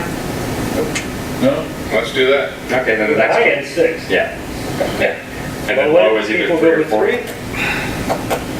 3 spots for it. Yeah, I guess it's got to be 4 or none, or 3. Which one you want? I'm proposing 3. Well, what's the majority you want? I would. Got it? 3's fine. Holly? 3's good? Yeah. Okay. Okay, so I would have went with 4, but you guys want to go 3? I'll go 3 if you want. That's a big change though, I think, That's a from where big we're change. at, right? That's a big change. yeah, it's a huge reduction in That's a big density. change. But I think it really better reflects what the goal of the master plan is and the condition of our roads. I think so. Infrastructure. I think overall, 6 is the highest I want to go on the high end, but 3, I can go down to 3. I would have went with 4. I don't know how far we've derailed you, but now that we have, No, I mean, we still have a low and a high, and we still need I think we should some, tie it to lot coverage, percent of lot No, coverage. So That's that not bad, a but higher density could be allowed if the lot coverage was reduced, meaning more open space. So you can have more units if you go up as opposed to out. Mhm. Well, I don't know if I like that either. well, you can get a better development going up. Yes. And that, I mean, it's related to like a PUD, that's pretty common in PUD sections where it's a bonus density basically. If you're going above and beyond the lot coverage requirements, then you can have increased density. And I remember now with Independence Village, it was because of the amenities Mhm. that they got bonus. Now, so I just want to bring this up just for food for thought for the village mixed use, which we'll talk about in a bit, where you have smaller lots and it's likely going to be promoting commercial on the ground floor and residential above. We may want to consider another density for those parcels. I think we should. Because it's not feasible to have, you have There's a lot more walking conditions. a walking condition, but it's just not, it won't work for a developer to have 6 units No. if they have 2 acres. It just I don't doesn't make know, I sense. think we should create a different, Okay, I just wanted to bring that up right now before we settle on the 3 and the 6. but I'm talking about our overall property right now for density and multiple. I'm happy 3 and 6. Before- We're going 3 and 6, is that what you decided? For a word picture, you'd have Hills of Oxford as one, and then Hillcrest. Hillcrest. Hillcrest Hills. They're 5.4 and 5.5 respectively. And that would be your high density. But see, that looks good, that's suitable. And then, for example, for a low density, Stony Lake, that's at 3. Yep. Is there a way to define dorms for density? I know we ran into this. That's a different ballgame.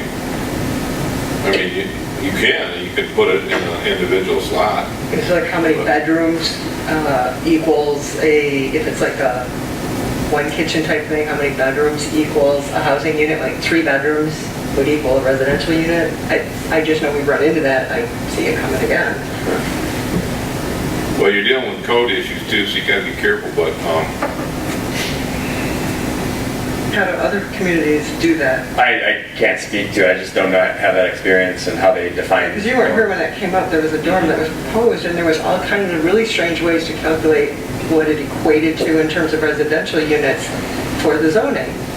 And it said, well, they had 1 kitchen, so, 15 bedrooms is, 1 residential unit, and so it wasn't really working for me. Right. Yeah, I'd have to look at just example ordinance, I can't answer it. that's a tough one, because I don't know that off the top of my head either right now from the past. I never had to deal with that in any of my past experiences. But there is a specific requirement code-wise for it. So I guess you'd have to look at what you'd want to write for a density factor, if you're talking for just to protect ourselves down the road. Yeah, I'm just trying to anticipate, we're supposed to be looking into the future, and it's possible maybe a college wants to come in or something and have dorms.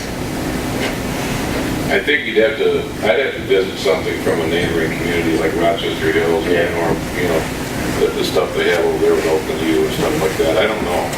I don't know. Maybe we have a lot of the gravel pits right on 24, it'd be an ideal spot for a university or a college. Yeah, I thought. Okay, so now that we have the limits, I still think we need some criteria as to how we designate them. We brought up infrastructure, road access, surrounding land uses obviously impacts what density you're gonna pick. Lot coverage. Yeah. So I'd like to have that conversation just to finalize the multiple family section, the 2 different tiers. Well, okay, I guess, I know what you're saying, I just don't know what we want to put in there I exactly. think primary for me is the access to a primary road. The farther you're off that road and the condition of the road makes a difference for how many cars are going back and forth. And the condition of the road in terms of the already existing traffic capacity should be a factor in it. Yeah, so I think, based on that, you'd say Lapeer probably be the highest. Yeah. Properties along Lapeer would have primary road access to a state thoroughfare, whereas Drainer and Seymour Lake, Would be the lower. yeah. So we have Hills of Oxford, Manitou Lake Apartments, and a vacant piece right across from Hills of Oxford along Lapeer. And it's far from the Village of Oxford, but you're also getting close to Lake Orion, so you have that as well. Yeah. So do you think those southern properties should all be the higher? That's where density seems to be located. South of Drainer, pretty much. So southern boundary of the town. You got a vacant piece of property north of Drainer. Sure you do, big piece. But it's zoned right now residential. It's not residential multiple, right? Which piece you looking for? He's talking north of Drainer. We don't have any residential multiple there, do we? North of Drainer? Yeah. Along Lapeer, you mean? Or, we have, on Drainer, we have a couple. On Drainer, not Right here. Oh, but Yeah. There's a big piece in the front of that one subdivision that's open still. Oh, it is. Cross You're the right. corner, Yeah. Yellowstone? Yeah, I'm thinking of it right now. It's an open piece of Right. property. It's come before us a couple I times. just don't realize it driving by it all the time. Yeah, it's just open. It's, you know, honestly, when they put all the housing they did down Granite Road, there's a lot of traffic in there in the morning. Yes, I was very shocked when I read the I mean, traffic. there's a lot of there. traffic, and I go down that stretch. What, that's on north side? Yeah. Well, it's Is this just in here? south of Drainer, so I guess if I kind of stuck them like I think it's number on, at Pinecrest, you're talking to on Drainer?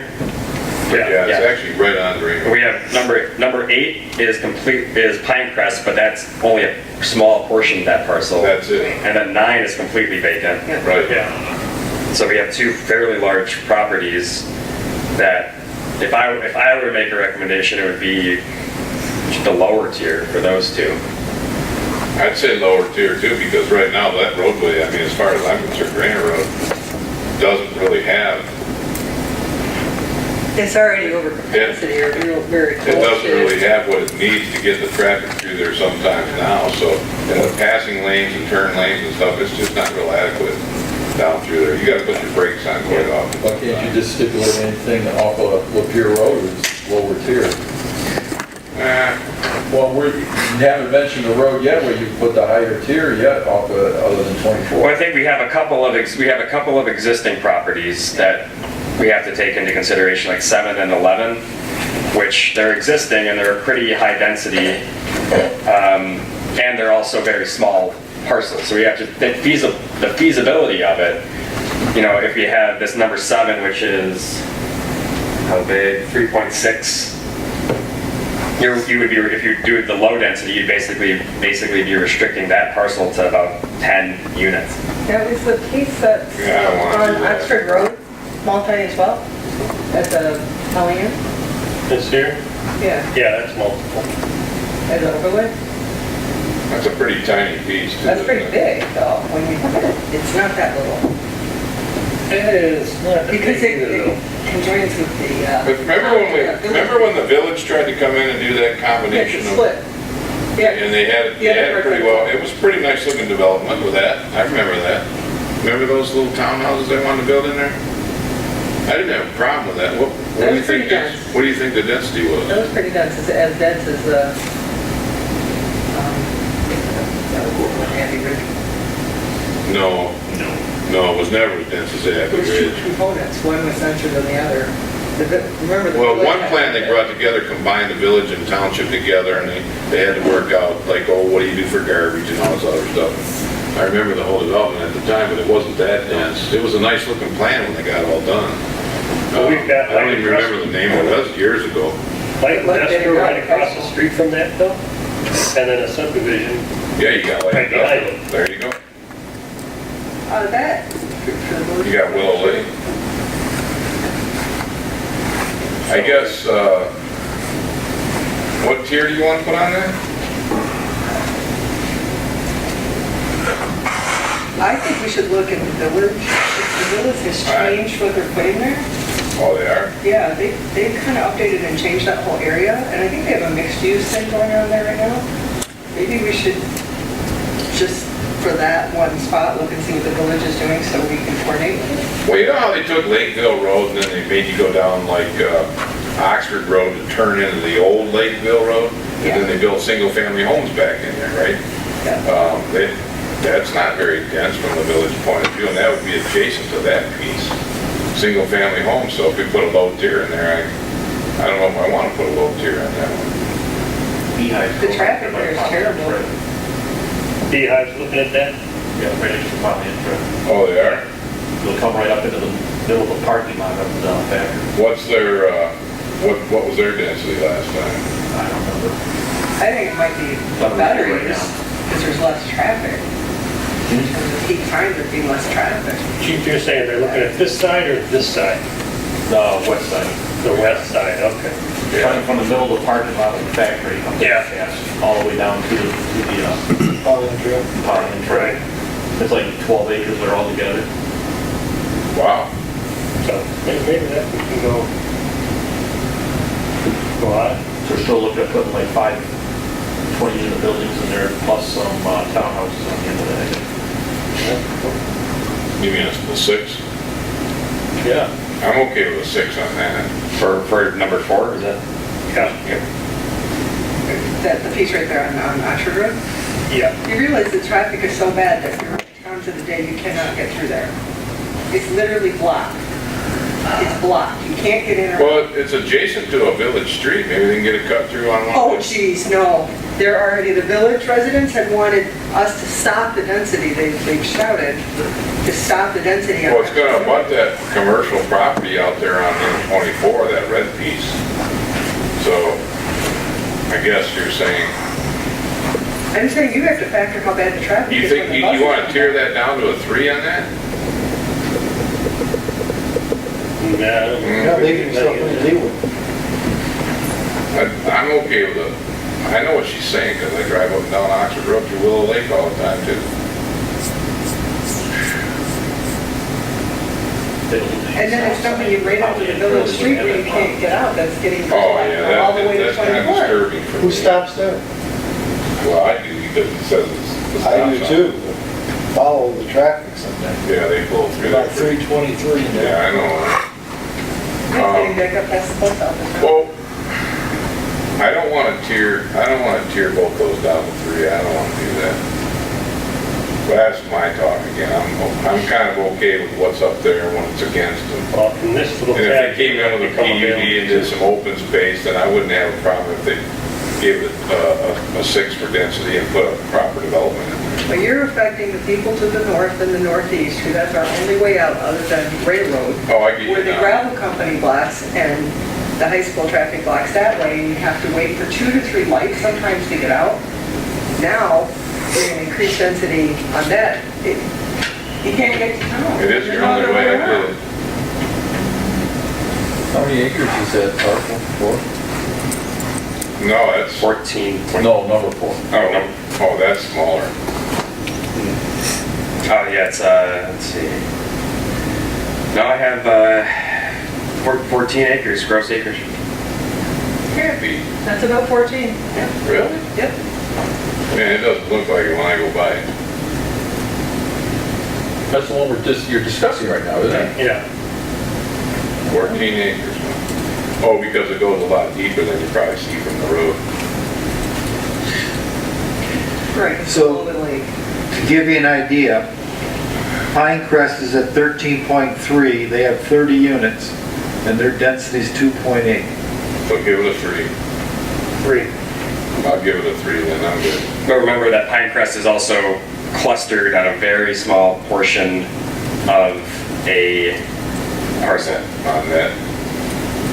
Well, Hillcrest is 11.5 acres, and their density is 5.4. And you like Hillcrest? See, that's up to 6 then, Yeah. because that's 5.4, almost a 6. I said if you gave it a 6 and they brought in a PUD, it could probably be a good plan. It's an ideal spot for senior type center because it is Yeah. walkable to town. That's where I wouldn't mind density in terms of a senior center or something like that, because we need that, but not for just traditional housing, because the senior center has a different traffic flow and contributes differently when the peak hours are like that. People can- Well, I gotta tell you, what we put up there at Abbey Ridge, and they all have to come to M24 to that stoplight. It's terrible. That's not a good one either. And they all cut through at Tim Hortons and everything else. But I do want to say also with 4, remember I used a conservative calculation for net density, for net acreage. That 14.2 acres may account for a lot, there's a lot of water there. Yeah, there is. So the net acreage may actually be down in the 7s or the 8s if you account for the water.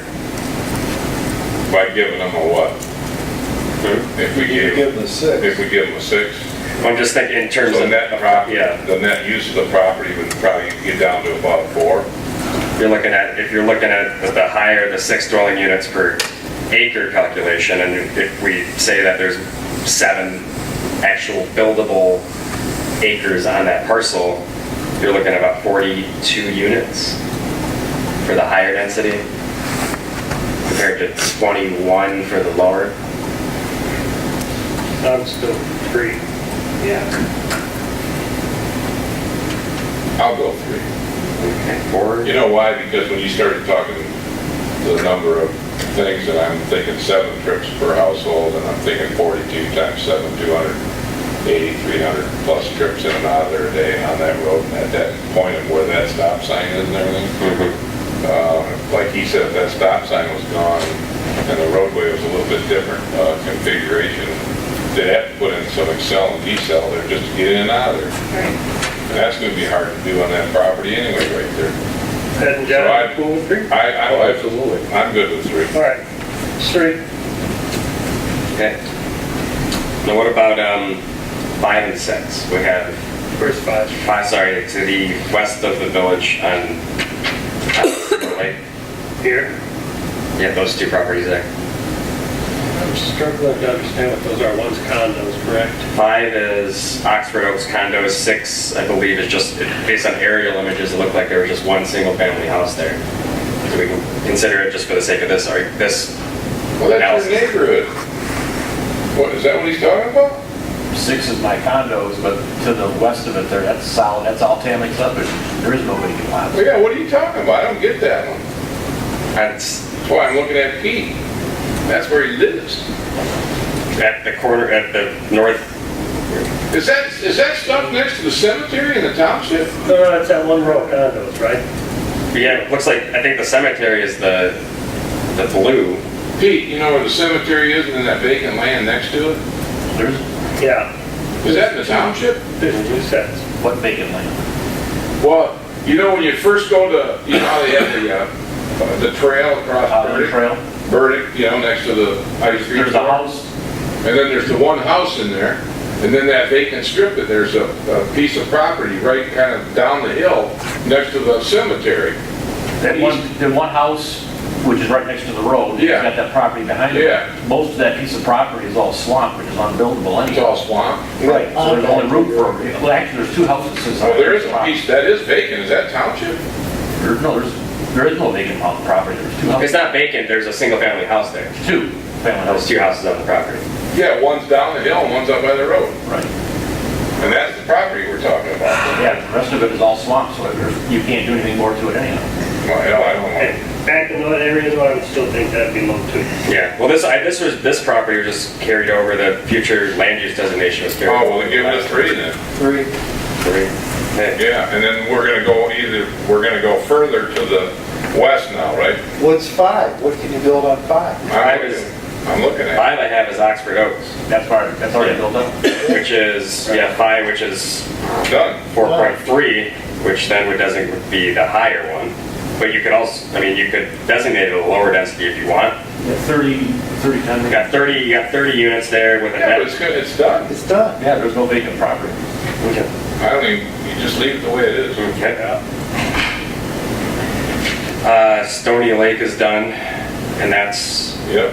Well, whether it's done or not, what happens if the whole place well, that's gets what torn down? I was gonna ask is, Okay. you have to They have, want a new use, it all gets torn down and they want to do something else. We So have like- to designate what we do want to see there. Independence Village then? Independence Village, I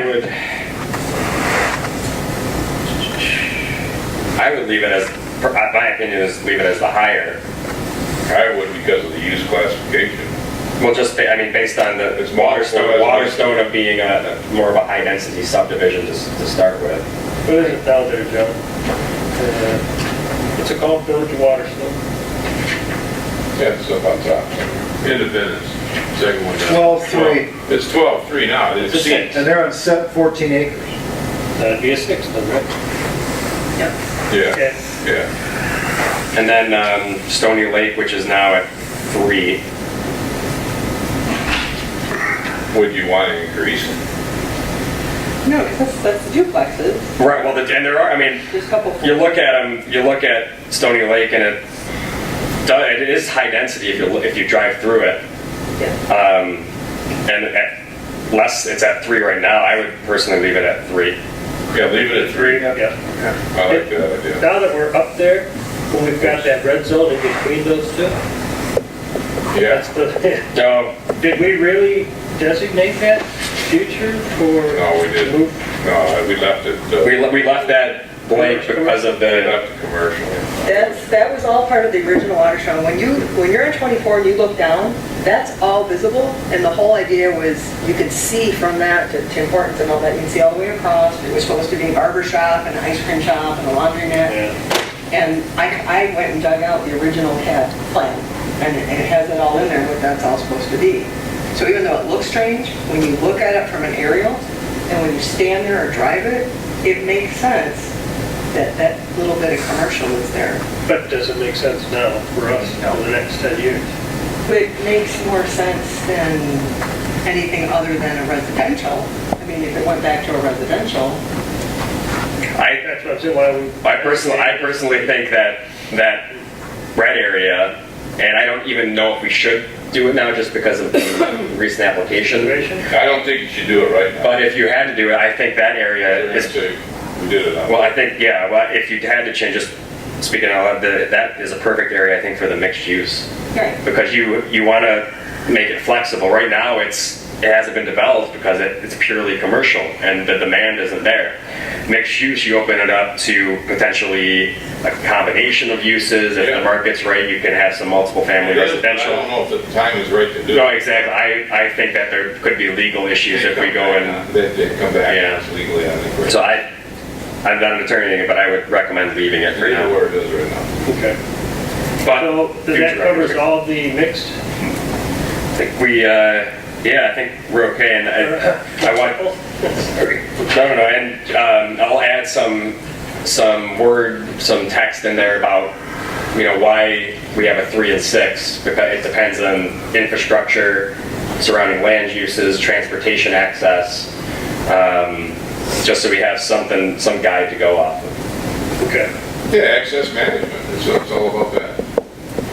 We don't really have an access management ordinance, I don't think. We have access management versus accessibility. Right. Those are two separate things. Right, so we gotta be careful how we say Yeah, it. access management is, how many curb cuts you have versus accessibility is You your. can regulate with that.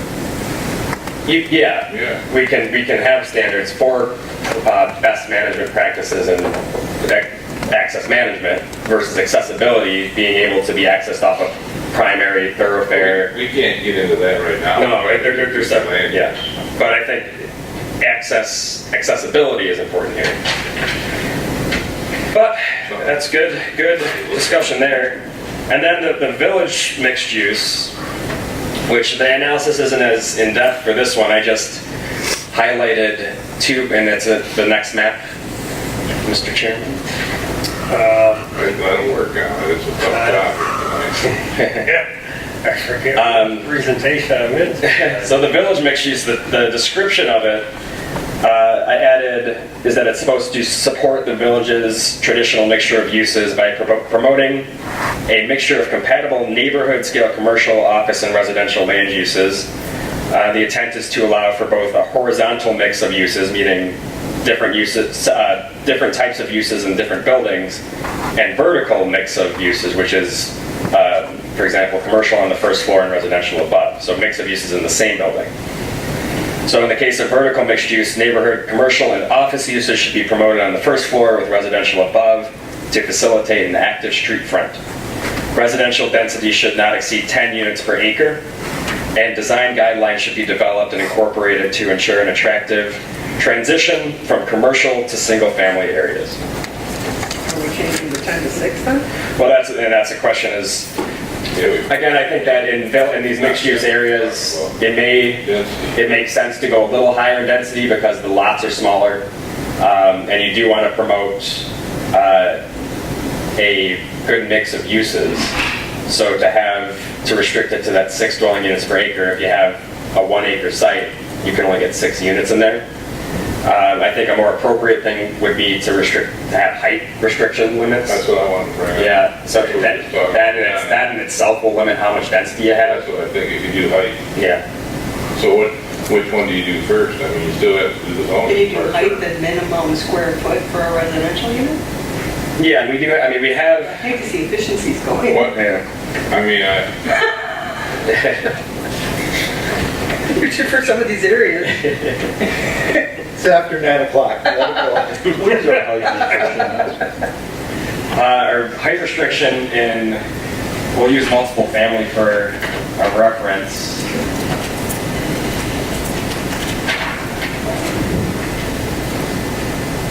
You can go 3 stories. 45 feet, 3 stories. 3 stories, Yeah. and, you know, so you can go 3 stories.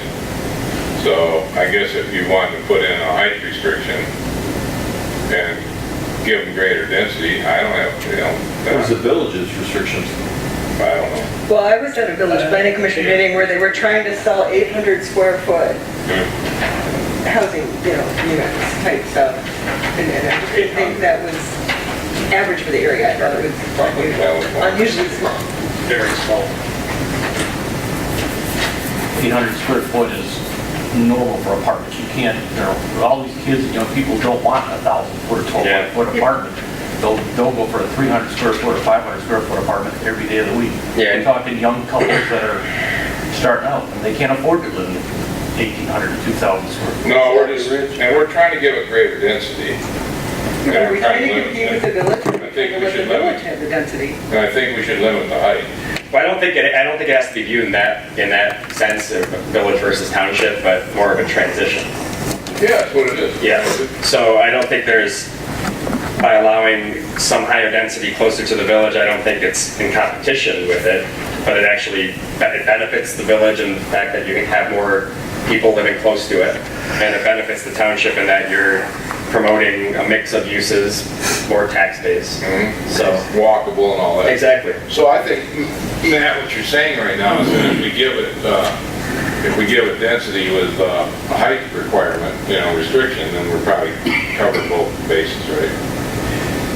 Yeah, but I think the height restriction in itself is a density restriction. Yeah, It serves the same yeah.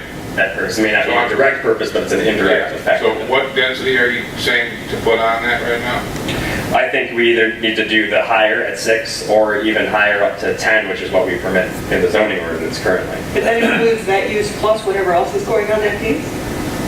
So you're gonna have 10 units plus? Well, you plus commercial or whatever other type of uses that you're, Doesn't it make sense if the rest of the township is multi is like 6? Now you're gonna put in more units and some other type of activity. Where is that piece of property? Is that on Seymour Lake There's a Road? couple of them. well, we have, 2, I just see one or two. the 1 and 2 correspond to a dashed line. It's hard to see on there, but there's a dashed line. These are the study areas that the mixed use may be appropriate. So that's the first question is density. Second question is where is this designation appropriate?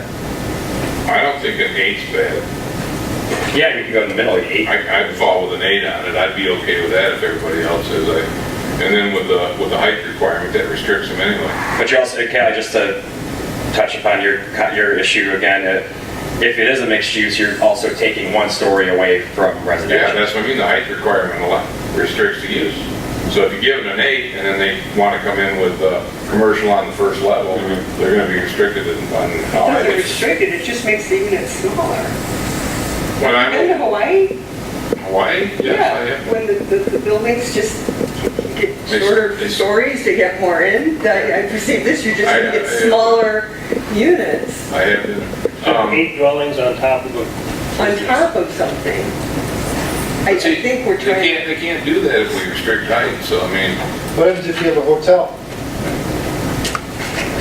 Right, that's, you're putting in a lot of units in a small area. you're talking totally, they'd have to come in under some kind of PUD or something completely different to do a hotel. Well, we're thinking years out. And I know there was some attractions in some of that area for possibly a hotel. Oh, really? So Well, Not that area. Market Street and 24.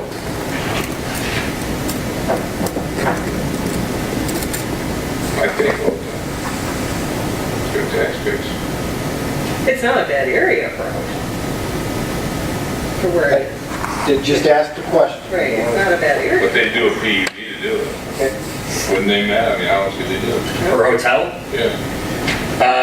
I believe we have hotel listed as a permitted or at least a special land use. Oh, It's in the special ordinance. land use? Yeah, it's in the ordinance. I don't think they'd have to do a PUD unless they want to exceed the hotel density that They we allow. usually always do, but.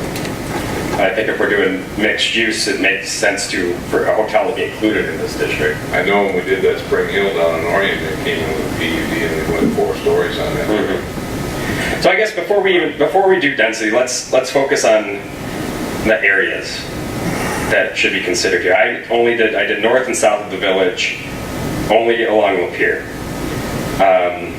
North of the village it gets a little tricky. South of the village, I think between the village boundary and Drainer, I personally think that's the best location for it, just because it's transitioning into the village.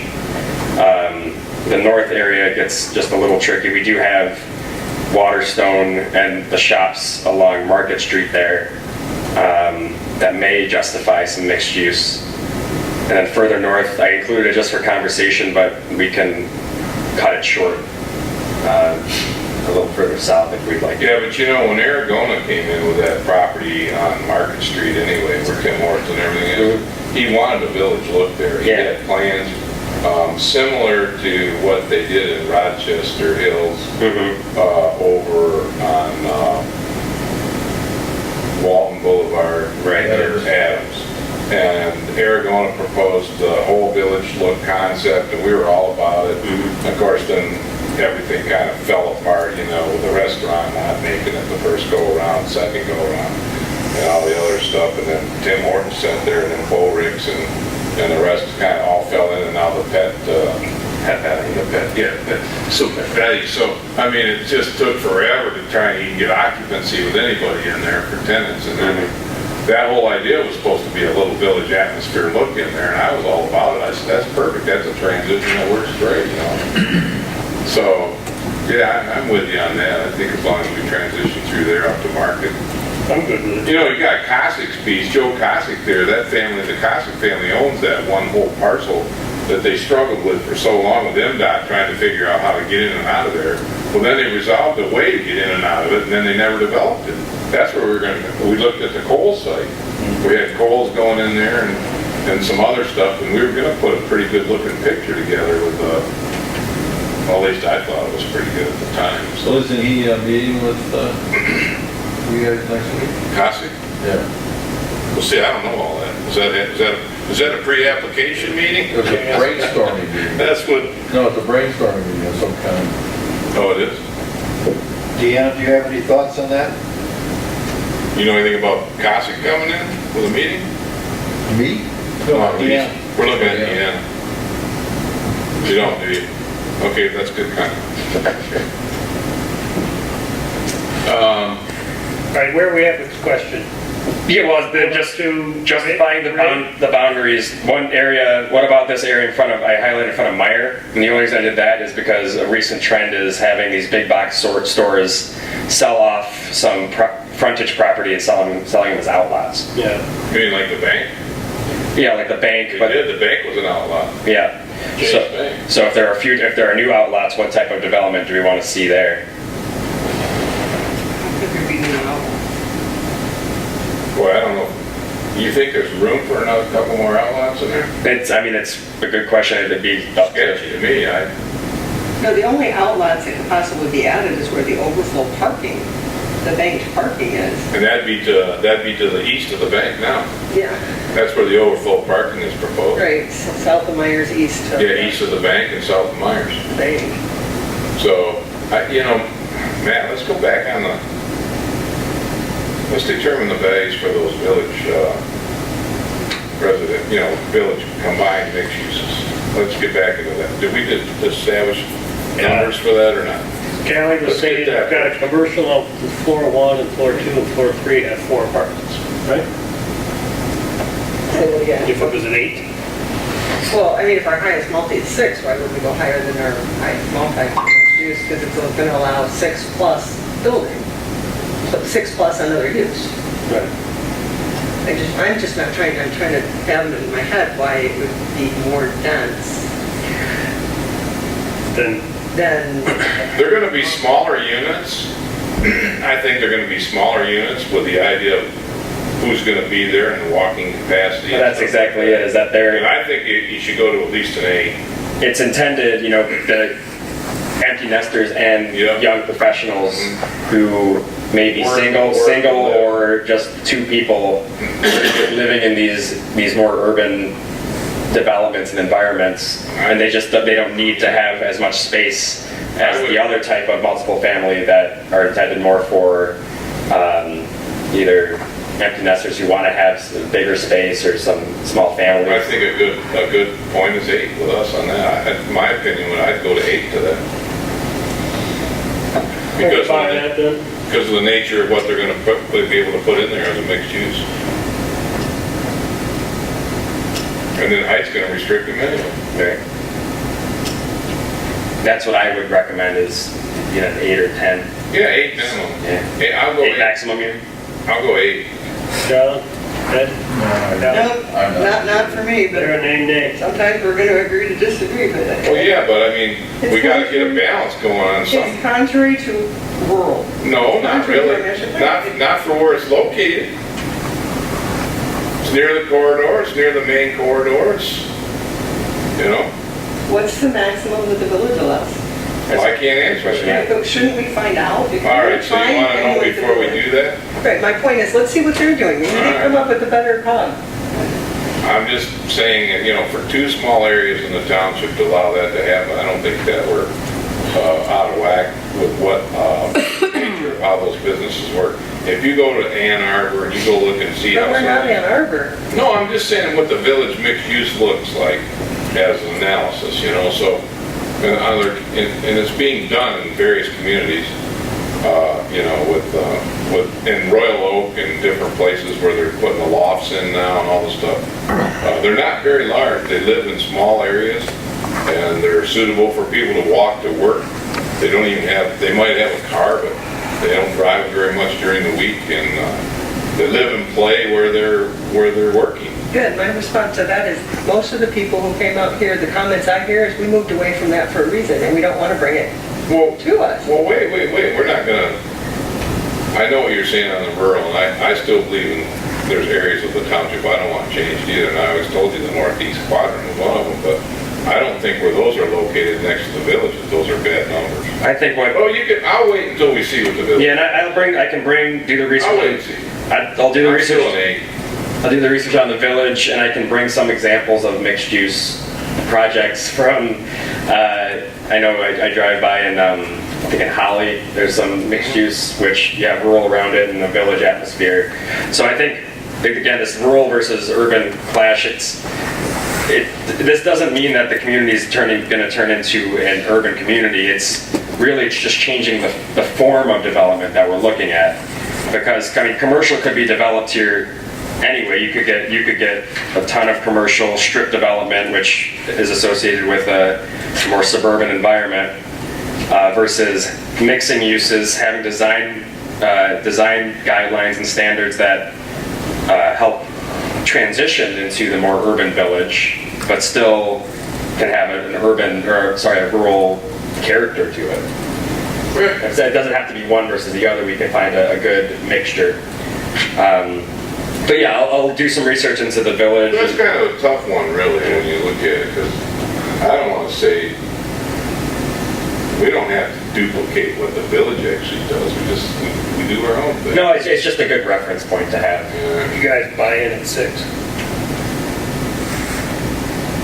Yeah, I'll be willing to. Yeah, that's what I from my said before, if it position, matches our maximum multi, I got I'm 6. happy with that. I just look at, I've seen these places, and I see what they do with them, and there's a lot of young people when they first graduate from college and stuff and get jobs, and maybe I don't know, I'm okay with 8 on a couple of small areas like that. Well, I'll bring in some to help resolve this for the next meeting. Bring in some examples. It's either 6 versus 8, so it's good that we've got some to work with. All right. But for the just before we end here, the boundaries, I can.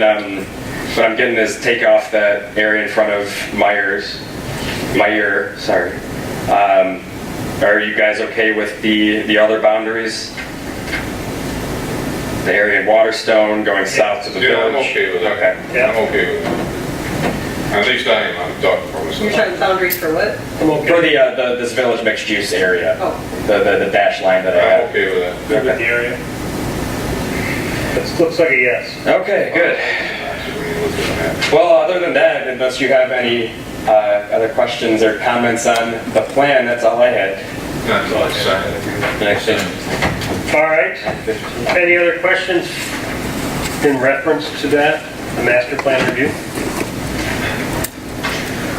Okay, seeing none, we move to item 10, which there is no new business. Let's move to item 11, communications or committee reports. Does anybody have any comments on violations report? Okay, seeing none, we'll move to committee reports. Acreage lot split committee report. There wasn't a meeting since the last meeting as far as I know.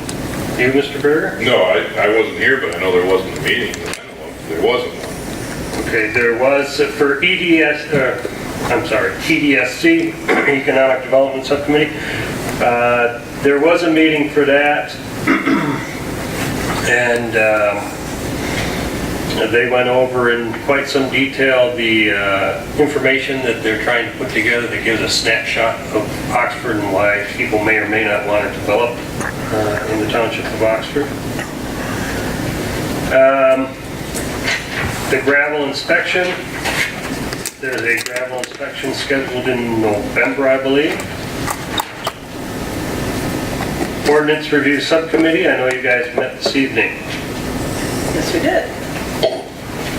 I'm gonna make this very short, and Matt can add whatever I missed. The non-conforming lots of record, we're gonna break down into two groups. Group A and B, A regards to this is regards to setback and lot coverage and those issues, dimensional type issues. B would be the issues of merging contiguous lots in the same ownership. That is much more complex and a much lower priority at this point, so we're going to move that section down to below the group 3. That's a future. That way it'll allow us to get the setback and dimensional components done quicker, because they're going to require less legal review. The street tree requirements is ready for public hearing. The rezoning criteria, we spent quite a bit of time on. We are going to basically just rewrite the ordinance we have that kind of relates to PUD and the amendments and the zoning changes into a linear fashion that is basically a step-by-step on how to do it, the process that needs to be done, and each of the components that's required of the Planning Commission. So it's going to be really easy to follow for the Planning Commission and the applicants, and then a check sheet can be done by that, you know, to help that along much easier. And the rest we're still working on. This is the materials that we assembled to review today on some of the ongoing issues. So we have a lot that we've created, and now it's just a matter of whittling it down and finalizing it. Okay. Nailed it. Yeah, it's good. Good. Safety path, representative's not here. Water and sewer, same thing. The ZBA. We have not had a meeting No meeting. since the legacy. Okay. Village Planning Commission, that representative's not here. Plan reports, anything extra, Matt? No comment, thank you. Okay. Mr. Sharp is absent today. Which leads us to item number 13, but before I adjourn, I'll just remind everyone that there is a memorial being planned for Bel Airs here at the Township Hall. I believe it's Saturday morning, this Saturday. It's actually Dale Birch too. Yeah, and thanks. Electrical inspector, right? Yeah. Right. So for both of them, and they're going to do something here out front, I believe, at the Township Hall, 11 o'clock. And with that, I will adjourn the meeting. Thank you.